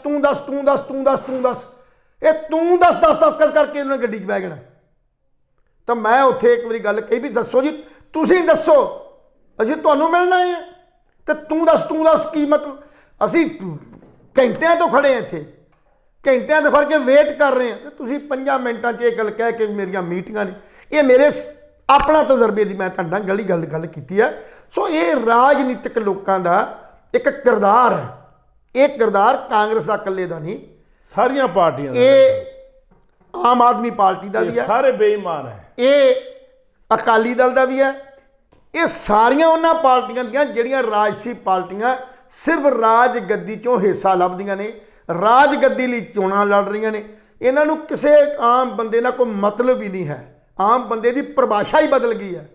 ਉਹਦੀ ਤਾਂ ਪਰਿਭਾਸ਼ਾ ਹੁਣ ਸਿਰਫ ਇਹੀ ਹੈ ਵੀ ਉਹ ਬਦਮਾਸ਼ ਹੋਵੇ, ਗੱਡੀਆਂ ਥੱਲੇ ਹੋਣ, ਪੈਸਾ ਚੰਗਾ ਹੋਵੇ, ਹਰ ਗੜਬੜ ਦੇ ਵਿੱਚ ਸ਼ਾਮਲ ਹੋਵੇ। ਔਰ ਜਿੰਨੇ ਵੀ ਮੈਂ ਕੱਲ ਵੀ ਗੱਲ ਕੀਤੀ ਸੀ, ਇਹਦੇ ਅੰਦਰ 526 ਬੰਦੇ ਤੇ ਇਹੋ ਜਿਹੇ ਨੇ ਜਿਨ੍ਹਾਂ ਦਾ ਉਹ ਆਪਣਾ ਜਿਹੜਾ ਕਿਸੇ ਨਾ ਕਿਸੇ ਅਪਰਾਧਿਕ ਮਾਮਲੇ 'ਚ ਨਾਂ ਦਰਜ ਹੈ। ਕਿਸੇ ਨੇ ਕੋਈ ਅਪਰਾਧ ਕੀਤਾ, ਕਿਸੇ ਨੇ ਕੋਈ ਅਪਰਾਧ ਕੀਤਾ, ਕਿਸੇ ਨੇ ਕੋਈ ਅਪਰਾਧ ਕੀਤਾ। ਸੋ ਸਾਡੀ ਇਹ ਰਾਜਨੀਤੀ ਇੰਨੀ ਗੰਦਲੀ ਹੋ ਚੁੱਕੀ ਹੈ ਵੀ ਇਸ ਰਾਜਨੀਤੀ ਨੂੰ ਜਦ ਤੱਕ ਸਾਡੇ ਸਧਾਰਨ ਲੋਕ ਜਿਹੜੇ ਆ ਉਹ ਸਮਝ ਨਹੀਂ ਪਾ ਲੈਂਦੇ, ਤਦ ਤੱਕ ਮਸਲਾ ਹੱਲ ਨਹੀਂ ਹੋ ਸਕਦਾ। ਇਹ ਇਸੇ ਤਰ੍ਹਾਂ ਲੁੱਟੇ ਵੀ ਜਾਣਗੇ, ਕੁੱਟੇ ਵੀ ਜਾਣਗੇ ਔਰ ਪੰਜਾਬ ਦਾ ਖਜ਼ਾਨਾ ਲੁੱਟਿਆ ਜਾਏਗਾ, ਪੰਜਾਬ ਦਾ ਖਜ਼ਾਨਾ ਨਹੀਂ ਭਰੇਗਾ। ਸੋ ਇਹ ਇੱਕ ਇਹਨਾਂ ਦੀਆਂ ਗੱਲਾਂ ਨੇ, ਨੀਤੀ ਕਿਸੇ ਕੋ ਨਹੀਂ। ਜਦੋਂ ਤੱਕ ਤੁਹਾਡੀ ਨੀਤੀ ਨਹੀਂ ਲੈ ਕੇ ਆਉਂਦੇ। ਔਰ ਕੱਲ ਕੁਝ ਬੰਦਿਆਂ ਨੇ ਭਾਜਪਾ ਜੀ ਜੁਆਇਨ ਕੀਤਾ, ਉਹ 'ਚ ਬੜੇ ਸੀਨੀਅਰ ਕਾਂਗਰਸ ਦੇ ਬੰਦੇ ਸੀ ਜਾਂ ਹੋਰਨਾਂ ਪਾਰਟੀਆਂ ਤੋਂ ਆਏ। ਇੱਕ ਰਾਤ 'ਚ ਉਹਨਾਂ ਦੀ ਵਿਚਾਰਧਾਰਾ ਕਿਵੇਂ ਬਦਲ ਗਈ, ਮੈਂ ਤੇ ਹੈਰਾਨ ਹੈ। ਜਿਹੜੇ ਬੰਦੇ ਆਪ 'ਚ ਗਏ ਨੇ, ਪਹਿਲਾਂ ਉਹ ਕਾਂਗਰਸ ਰਹੇ ਨੇ, 10-10 ਸਾਲ ਰਹੇ ਨੇ, 8-8 ਸਾਲ ਰਹੇ ਨੇ। ਜਿਵੇਂ ਕਿ ਆਪਾਂ ਮਿਸਾਲ ਜੇ ਦੇਣੀ ਹੋਵੇ ਤੇ ਦੂਰ ਦੀ ਮਿਸਾਲ ਨਹੀਂ ਦਿੰਦੇ, ਇੱਥੇ ਜਗਮੋਹਨ ਕੰਗ ਦੀ ਮਿਸਾਲ ਦੇ ਦਿੰਦੇ ਆ ਵੀ ਜਗਮੋਹਨ ਕੰਗ ਇੰਨੇ ਵਰੇ ਉਹਨਾਂ ਦੇ ਖਾਨਦਾਨ ਜਿਹੜਾ 40-45 ਸਾਲ ਤੋਂ ਕਾਂਗਰਸ ਨਾਲ ਜੁੜਿਆ ਹੋਇਆ, ਉਹ ਆਪਣੀ ਉਹਦੀ ਮੂੰਹ ਦੀ ਇਹ ਭਾਸ਼ਾ, ਇੱਕ ਦਿਨ ਦੇ ਵਿੱਚ ਉਹ ਟਿਕਟ ਨਾ ਮਿਲਣ ਕਰਕੇ ਮੁੰਡੇ ਦੇ ਕੈਰੀਅਰ ਨੂੰ ਲੈ ਕੇ ਉਹਦੇ ਵਿਚਾਰ ਕਿਵੇਂ ਬਦਲ ਗਏ, ਉਹ ਆਮ ਆਦਮੀ ਪਾਰਟੀ ਜੁਆਇਨ ਕਰ ਗਿਆ। ਪਰ ਇੱਕ ਹੋਰ ਇਸੇ ਤਰ੍ਹਾਂ ਹੀ ਦੂਜੀਆਂ ਥਾਵਾਂ ਦੇ ਉੱਤੇ ਵੀ ਜਿਹੜੀਆਂ ਲੋਕਾਂ ਨੇ ਪਾਰਟੀਆਂ ਜੁਆਇਨ ਕੀਤੀਆਂ, ਉਹਨਾਂ ਦੀ ਕੋਈ ਸਟ੍ਰੈਟਜੀ ਨਹੀਂ, ਕੋਈ ਵਿਚਾਰਧਾਰਾ ਨਹੀਂ, ਕੋਈ ਕਿਸੇ ਕਿਸਮ ਦੀ ਗੱਲ ਨਹੀਂ। ਜਦ ਤੱਕ ਤੁਹਾਡੀ ਵਿਚਾਰਧਾਰਾ ਨਹੀਂ ਵੀ ਤੁਸੀਂ ਕਰਨਾ ਕੀ ਚਾਹੁੰਦੇ ਹੋ, ਤੁਸੀਂ ਬਦਲਾਅ ਲਿਆਉਣਾ ਕਿਵੇਂ ਚਾਹੁੰਦੇ ਹੋ, ਤੁਸੀਂ ਕਿਵੇਂ ਚਾਹੁੰਦੇ ਵੀ ਇਨਸਾਨ ਜਿਹੜਾ ਉਹ ਤਰੱਕੀ ਹੋਰ ਕਰੇ, ਉਦੋਂ ਤੱਕ ਇਹ ਹਰ ਪਾਰਟੀ ਜਿਹੜੀ ਹੈ ਇਹ ਇਸੇ ਤਰ੍ਹਾਂ ਬਿਨਾਂ ਅਸੂਲਾਂ, ਬਿਨਾਂ ਵਿਚਾਰਧਾਰਾ, ਬਿਨਾਂ ਕੋਈ ਸਟ੍ਰੈਟਜੀ ਦੇ ਤੁਰੀਆਂ ਫਿਰ ਰਹੀਆਂ। ਜਦੋਂ ਜਿੱਤ ਜਾਣਗੀਆਂ ਉਸ ਤੋਂ ਬਾਅਦ ਵੇਖਣਗੇ ਵੀ ਕੀ ਪਲਾਨ ਕਰਨਾ, ਜੀ ਲਾਲ ਸਾਹਿਬ, ਕੀ ਨਹੀਂ ਕਰਨਾ, ਕਿੱਥੇ ਸਾਨੂੰ ਫਾਇਦਾ ਹੁੰਦਾ, ਕਿੱਥੇ ਨੁਕਸਾਨ ਹੁੰਦਾ। ਸਿਰਫ ਤੇ ਸਿਰਫ ਉਹ ਰਾਜਗੱਦੀ 'ਚ ਹਿੱਸਾ ਚਾਹੁੰਦੀਆਂ ਨੇ। ਜਿਵੇਂ ਆਮ ਆਪਾਂ ਕਿਸੇ ਨੌਕਰੀਆਂ ਦੀ ਅਪਲਾਈ ਕਰਦੇ ਹਾਂ ਤਾਂ ਉਹ ਅੰਪਲਾਈ ਕਰਨ ਵਾਲਾ ਜਿਹੜਾ ਉਹਨੂੰ ਨੌਕਰੀ ਮਿਲਦੀ ਹੈ ਜਾਂ ਨਹੀਂ ਮਿਲਦੀ ਉਹ ਵੱਖਰੀ ਗੱਲ ਆ, ਪਰ ਇਹ ਤੇ ਦਾਅਵਾ ਪੇਸ਼ ਕਰਦੀਆਂ ਨੇ ਵੀ ਸਾਨੂੰ ਨੌਕਰੀ ਸਾਨੂੰ ਟਿਕਟ ਦਿੱਤੀ ਜਾਵੇ। ਔਰ ਕਾਂਗਰਸ ਦੇ ਖਿਲਾਫ ਹੈਰਾਨਗੀ ਗੱਲ ਹੈ ਵੀ ਸਿਰਫ ਅਤੇ ਸਿਰਫ ਇੱਕ ਮੋਹਾਲੀ ਸੀਟ ਨੂੰ ਛੱਡ ਕੇ ਸਾਰੀਆਂ ਹੀ ਉਹਨਾਂ ਕਾਂਗਰਸ ਦੀਆਂ ਸੀਟਾਂ ਦੇ ਕਿੱਥੇ 117 ਵਿਧਾਨ ਸਭਾ ਦੇ ਅੰਦਰ ਉਹਨਾਂ ਨੇ ਆਪਣੇ ਕੈਂਡੀਡੇਟ ਪੇਸ਼ ਕੀਤੇ ਨੇ। ਔਰ ਉਹ ਕੈਂਡੀਡੇਟ ਸਾਰੇ ਦੇ ਸਾਰੇ ਉਹਨਾਂ ਦੇ ਪੁੱਤ, ਧੀਆਂ, ਜਵਾਈ, ਉਹ ਸਾਰੀਆਂ ਨੂੰਹਾਂ, ਉਹ ਉਹਨਾਂ ਦੇ ਖਿਲਾਫ, ਕਾਂਗਰਸ ਦੇ ਖਿਲਾਫ ਆਪਣੇ ਜਿਹੜੇ ਕੈਂਡੀਡੇਟ ਇਸ ਕਰਕੇ ਉਹਨਾਂ ਨੇ ਮਤਲਬ ਖਿਲਾਰ ਦਿੱਤੇ ਕਿਉਂਕਿ ਉਹਨਾਂ ਦੇ ਪਰਿਵਾਰਾਂ ਨੂੰ ਟਿਕਟਾਂ ਨਹੀਂ ਮਿਲੀਆਂ। ਉਹ ਕਿਵੇਂ ਸਾਬਤ ਕਰਨਗੇ ਵੀ ਕਾਂਗਰਸ ਦੀ ਪਾਲਿਸੀ ਵਧੀਆ ਸੀ, ਕਾਂਗਰਸ ਇੱਕ ਸਿਧਾਂਤਕ ਸੀ। ਜੀ ਅੱਜ ਕਾਂਗਰਸ ਜਿਹੜੀ ਆ ਆਪਣੇ ਸਿਧਾਂਤ ਤੋਂ ਗਿਰ ਚੁੱਕੀ ਹੈ, ਖਤਮ ਹੋ ਚੁੱਕੀ ਹੈ। ਜਿਹੜਾ ਸਿਧਾਂਤ ਕਦੇ ਨਹਿਰੂ ਵੇਲੇ ਸੀ, ਜੋ ਸੁਪਨੇ ਉਹਨਾਂ ਦੇ ਸੀ, ਇੰਦਰਾ ਗਾਂਧੀ ਵੇਲੇ ਸੀ, ਜਾਂ ਮਨਮੋਹਨ ਸਿੰਘ ਤੱਕ ਇੱਕ ਸਿਧਾਂਤ ਦੀ ਗੱਲ ਚੱਲਦੀ ਸੀ, ਵਿਚਾਰਧਾਰਾ ਦੀ ਗੱਲ ਚੱਲਦੀ ਸੀ। ਅੱਜ ਉਹ ਵਿਚਾਰਧਾਰਾ ਤੋਂ ਸਾਡੀ ਕਾਂਗਰਸ ਦੀ ਜਿਹੜੀ ਟੀਮ ਹੈ, ਕਾਂਗਰਸ ਦਾ ਜਿਹੜਾ ਹਾਈ ਕਮਾਂਡ ਹੈ, ਉਹ ਥੜਕ ਚੁੱਕੀ ਹੈ। ਔਰ ਹਾਈ ਕਮਾਂਡ ਦੇ ਕੋਲੋਂ ਸਿਵਾਏ ਤਿੰਨਾਂ ਬੰਦਿਆਂ ਦੇ, ਕਿਉਂ ਇੱਕ ਤੇ ਹੁਣ ਉਹ ਵੀ ਖਤਮ ਹੋ ਗਿਆ। ਜੇ ਅੱਜ ਸੋਨੀਆ ਦੀ ਗੱਲ ਕਰਦੇ ਹਾਂ, ਸੋਨੀਆ ਆਪਣੇ ਦੋਵਾਂ ਬੱਚਿਆਂ ਦੇ ਦਬਾਅ ਹੇਠ ਹੈ, ਉਹ ਇੰਡੀਪੈਂਡੈਂਟ ਫੈਸਲਾ ਨਹੀਂ ਲੈ ਸਕਦੀ। ਸੋ ਇਸ ਕਰਕੇ ਇਹ ਕਾਂਗਰਸ ਜਿਹੜੀ ਹੈ ਉਹ ਸਾਰੀ ਦੀ ਸਾਰੀ ਸਿਰਫ ਰਾਹੁਲ ਗਾਂਧੀ ਔਰ ਪ੍ਰਿੰਕਾ ਦੇ ਆਲੇ ਦੁਆਲੇ ਘੁੰਮਦੀ ਹੈ। ਉਹ ਜੋ ਚਾਹਣਗੇ ਉਹੀ ਹੋਏਗਾ। ਜਿਹੜਾ ਉਹਨਾਂ ਦੇ ਅੱਗੇ ਜੀ ਹਜ਼ੂਰੀ ਹੋਏਗਾ, ਜਿਹੜਾ ਉਹਨਾਂ ਦੇ ਕਮਜ਼ੋਰ ਬੰਦਾ ਹੋਏਗਾ, ਉਹਦੇ ਉੱਤੇ ਸਿਰ ਤੇ ਹੱਥ ਰੱਖਣਗੇ, ਕਿਉਂਕਿ ਉਹ ਚਾਹੁੰਦੇ ਨੇ ਵੀ ਸਦਾ ਵਾਸਤੇ ਸਾਡੀ ਜਿਹੜੀ ਉਹ ਗੁਲਾਮੀ ਕਰਦੇ ਰਹਿਣ। ਇਹ ਗੱਲ ਨਵਜੋਤ ਸਿੰਘ ਸਿੱਧੂ ਖੁਦ ਆਪ ਆਪਣੀ ਜ਼ਬਾਨੀ ਕਹਿ ਚੁੱਕੇ ਨੇ। ਜੀ ਲੈਲ ਸਾਹਿਬ, ਦੋਸਤੋ ਅੱਜ ਸਿਰਫ ਇੰਨਾ ਹੀ, ਕਿਉਂਕਿ ਸਮਾਂ ਕਾਫੀ ਅਸੀਂ ਲੈ ਗਏ। ਔਰ ਡੇਰੇ ਮੁਖੀ ਦਾ ਫਾਇਦਾ ਭਾਜਪਾ ਨੂੰ 100% ਯਕੀਨਨ ਹੋਏਗਾ। ਇਹਦਾ ਨੁਕਸਾਨ ਕਿਤੇ ਨਾ ਕਿਤੇ ਅਕਾਲੀ ਦਲ ਨੂੰ ਨਹੀਂ ਹੋਏਗਾ। ਮੈਂ ਗੱਲ ਕਲੀਅਰ ਕਰਦਾ, ਕਿਉਂਕਿ ਅਕਾਲੀ ਦਲ ਦੀ ਬੀ ਪਾਰਟੀ ਆ ਭਾਜਪਾ, ਇਹਦੇ ਨਾਲ ਹੀ ਕੋਲੈਬੋਰੇਸ਼ਨ ਕਰਕੇ ਸਰਕਾਰ ਬਣਾਉਣਗੇ। ਇਹਦਾ ਨੁਕਸਾਨ ਕਾਂਗਰਸ ਪਾਰਟੀ ਨੂੰ ਹੋ ਰਿਹਾ, ਇਹਦਾ ਨੁਕਸਾਨ ਆਮ ਆਦਮੀ ਪਾਰਟੀ ਨੂੰ, ਇਹਦਾ ਨੁਕਸਾਨ ਸੰਯੁਕਤ ਸਮਾਜ ਮੋਰਚਾ ਨੂੰ, ਇਹਨਾਂ ਸਾਰੀਆਂ ਪਾਰਟੀ ਨੂੰ ਨੁਕਸਾਨ ਹੈ। ਲੇਕਿਨ ਅਕਾਲੀ ਦਲ ਨੂੰ ਡੇਰਾ ਮੁਖੀ ਨੂੰ ਬਾਹਰ ਕੱਢਣ 'ਚ ਫਾਇਦਾ ਹੈ, ਨੁਕਸਾਨ ਕੋਈ ਨਹੀਂ। ਤੁਸੀਂ ਆਉਣ ਵਾਲਾ, ਮੇਰੀ ਗੱਲ ਯਾਦ ਕਰ ਲਓ, ਡਿਕਟੇਟ ਕਰ ਲਿਓ, ਆਉਣ ਵਾਲੇ ਸਮੇਂ ਦੇ ਵਿੱਚ ਜਦੋਂ ਇਹ 20-25 ਉਹ ਲੈ ਗਏ, 20-25 ਉਹ ਲੈ ਗਏ, ਤਾਂ ਇਹ ਰਲ ਕੇ ਸਰਕਾਰ ਬਣਾਉਣਗੇ। ਇਹ ਕਹਿਣਗੇ ਅਸੀਂ ਵਿਚਾਰਾਂ ਦੀ ਲੜਾਈ ਸੀ ਸਾਡੀ, ਇਹਨਾਂ ਦਾ ਰੱਡਾ ਇੱਕ ਸ਼ਬਦ ਹੁੰਦਾ, ਵਿਚਾਰਾਂ ਦੀ ਲੜਾਈ ਸੀ। ਅਸੀਂ ਹੁਣ ਪੰਜਾਬ 'ਚ ਸਰਕਾਰ ਬਣਾ ਰਹੇ ਹਾਂ। ਦੇਖੋ ਅਸੀਂ ਆਮ ਬਾਹਰਲਾ ਬੰਦਾ ਲੈ ਕੇ, ਮੁੱਖ ਮੰਤਰੀ ਸੁਖਬੀਰ ਬਾਦਲ ਹੋਊਗਾ, ਡਿਪਟੀ ਮੁੱਖ ਮੰਤਰੀ ਭਾਜਪਾ ਦਾ ਹੋ ਜਾਊਗਾ। ਰਲ ਮਿਲ ਕੇ ਵੰਡ ਕੇ ਪੰਜਾਬ ਨੂੰ ਫਿਰ ਜਿੰਨਾ ਕੁ ਰਹਿ ਗਿਆ ਵਿਚਾਰਾ ਬਚਿਆ ਖੁਚਿਆ, ਉਹਨੂੰ ਫਿਰ ਆਪਾਂ ਲੁੱਟ ਲਾਂਗੇ। ਖੈਰ, ਮਜੀਠੀਆ ਦੀ ਤੇ ਨਵਜੋਤ ਸਿੱਧੂ ਦੀ ਲੜਾਈ ਬੜੀ ਸਰਗਰਮ ਹੋ ਰਹੀ ਹੈ। ਨਵਜੋਤ ਸਿੱਧੂ ਦੀ ਬਿਆਨ 'ਚ ਕਿਤੇ ਨਾ ਕਿਤੇ ਤਬਦੀਲੀਆਂ ਆ ਰਹੀਆਂ ਨੇ। ਉਹ ਆਮ ਆਦਮੀ ਪਾਰਟੀ ਦੀ ਪਹਿਲਾਂ ਵੀ ਤਾਰੀਫ ਕਰਦਾ ਸੀ, ਹੁਣ ਵੀ ਉਹ ਆਮ ਆਦਮੀ ਪਾਰਟੀ ਨਾਲ ਟੱਕਰ ਆਪਣੀ ਸਾਂਝੀ ਕਰ ਰਿਹਾ ਕਿ ਮੇਰਾ ਮੁਕਾਬਲਾ ਆਮ ਆਦਮੀ ਪਾਰਟੀ ਦੇ ਕੈਂਡੀਡੇਟ ਨਾਲ ਹੈ। ਪਹਿਲਾਂ ਕਹਿੰਦਾ ਸੀ ਆਮ ਆਦਮੀ ਪਾਰਟੀ ਕਿਸੇ ਗਿਣਤੀ 'ਚ ਹੈ ਨਹੀਂ। ਮਜੀਠੀਏ ਨੇ ਲਲਕਾਰ ਸਵੀਕਾਰ ਕਰ ਲਈ, ਉਹ ਪੂਰੀ ਤਰ੍ਹਾਂ ਸਰਗਰਮ ਹੈ। ਨਵਜੋਤ ਸਿੰਘ ਸਿੱਧੂ ਕਹਿੰਦਾ ਵੀ ਪੂਰਬੀ ਜਿਹੜਾ ਹਲਕਾ ਹੈਗਾ ਮਜੀਠੀਏ ਦਾ ਹੈ ਹੀ ਨਹੀਂ, ਇਸ ਕਰਕੇ ਮੈਨੂੰ ਮਜੀਠੀਏ ਤੋਂ ਘਬਰਾਉਣ ਦੀ ਲੋੜ ਹੈ ਨਹੀਂ। ਨਵਜੋਤ ਸਿੱਧੂ ਹੁਣ ਆਪਣੀ ਗੱਲ ਤੇ ਮੁੱਕਰ ਗਿਆ, ਪੰਜਾਬ ਮਾਡਲ ਚੰਨੀ ਲਾਗੂ ਕਰੂਗਾ, ਮੇਰੀ ਕੋਈ ਜ਼ਿੰਮੇਵਾਰੀ ਨਹੀਂ, ਇਹ ਵੀ ਗੱਲ ਤੋਂ ਮੁੱਕਰ ਗਿਆ। ਵੋਟਾਂ ਪੈ ਜਾਣ, ਸਿੱਧੂ ਜੀ ਹਾਰ ਗਿਆ, ਉਹ ਸਾਰੀ ਗੱਲ ਤੋਂ ਮੁੱਕਰ ਜਾਏਗਾ ਵੀ ਲਓ ਜੀ ਮੈਂ ਚੱਲਿਆ ਬੰਬੇ ਅਤੇ ਮੈਂ ਤਾਂ ਹੁਣ ਕਮੇਡੀ ਪ੍ਰੋਗਰਾਮਾਂ ਵਿੱਚ ਲਊਂਗਾ ਹਿੱਸਾ, ਅਤੇ ਮੈਂ ਸਿਆਸਤ ਤੋਂ ਲੈਣਾ ਸੰਨਿਆਸ। ਅੱਜ ਤੋਂ ਬਾਅਦ ਤੋਬਾ, ਮੇਰੀ ਤੋਬਾ, ਮੇਰੇ ਪਿਓ ਦੀ ਤੋਬਾ, ਮੇਰੀ ਮਾਂ ਦੀ ਤੋਬਾ। ਇਹ ਆਉਣ ਵਾਲੇ ਦਿਨਾਂ 'ਚ ਹਾਲਾਤ ਹੋਣ ਵਾਲੇ ਨੇ। ਬਿਲਕੁਲ ਜੀ। ਦੋਸਤੋ, ਤੁਹਾਨੂੰ ਸਾਡੀ ਅੱਜ ਦੀ ਚਰਚਾ ਕਿਸ ਤਰ੍ਹਾਂ ਦੀ ਲੱਗੀ? ਆਪਣੇ ਵਿਚਾਰ, ਆਪਣੇ ਸੁਝਾਅ ਸਾਨੂੰ ਜ਼ਰੂਰ ਦੇ ਦਿਆ ਕਰੋ। ਕੱਲ ਫਿਰ ਮਿਲਾਂਗੇ ਕਿਸੇ ਨਵੀਂ ਚਰਚਾ ਦੇ ਨਾਲ। ਤਦ ਤੱਕ ਲਈ ਸਾਨੂੰ ਇਜਾਜ਼ਤ ਦਿਓ। ਰੱਬ ਰਾਖਾ।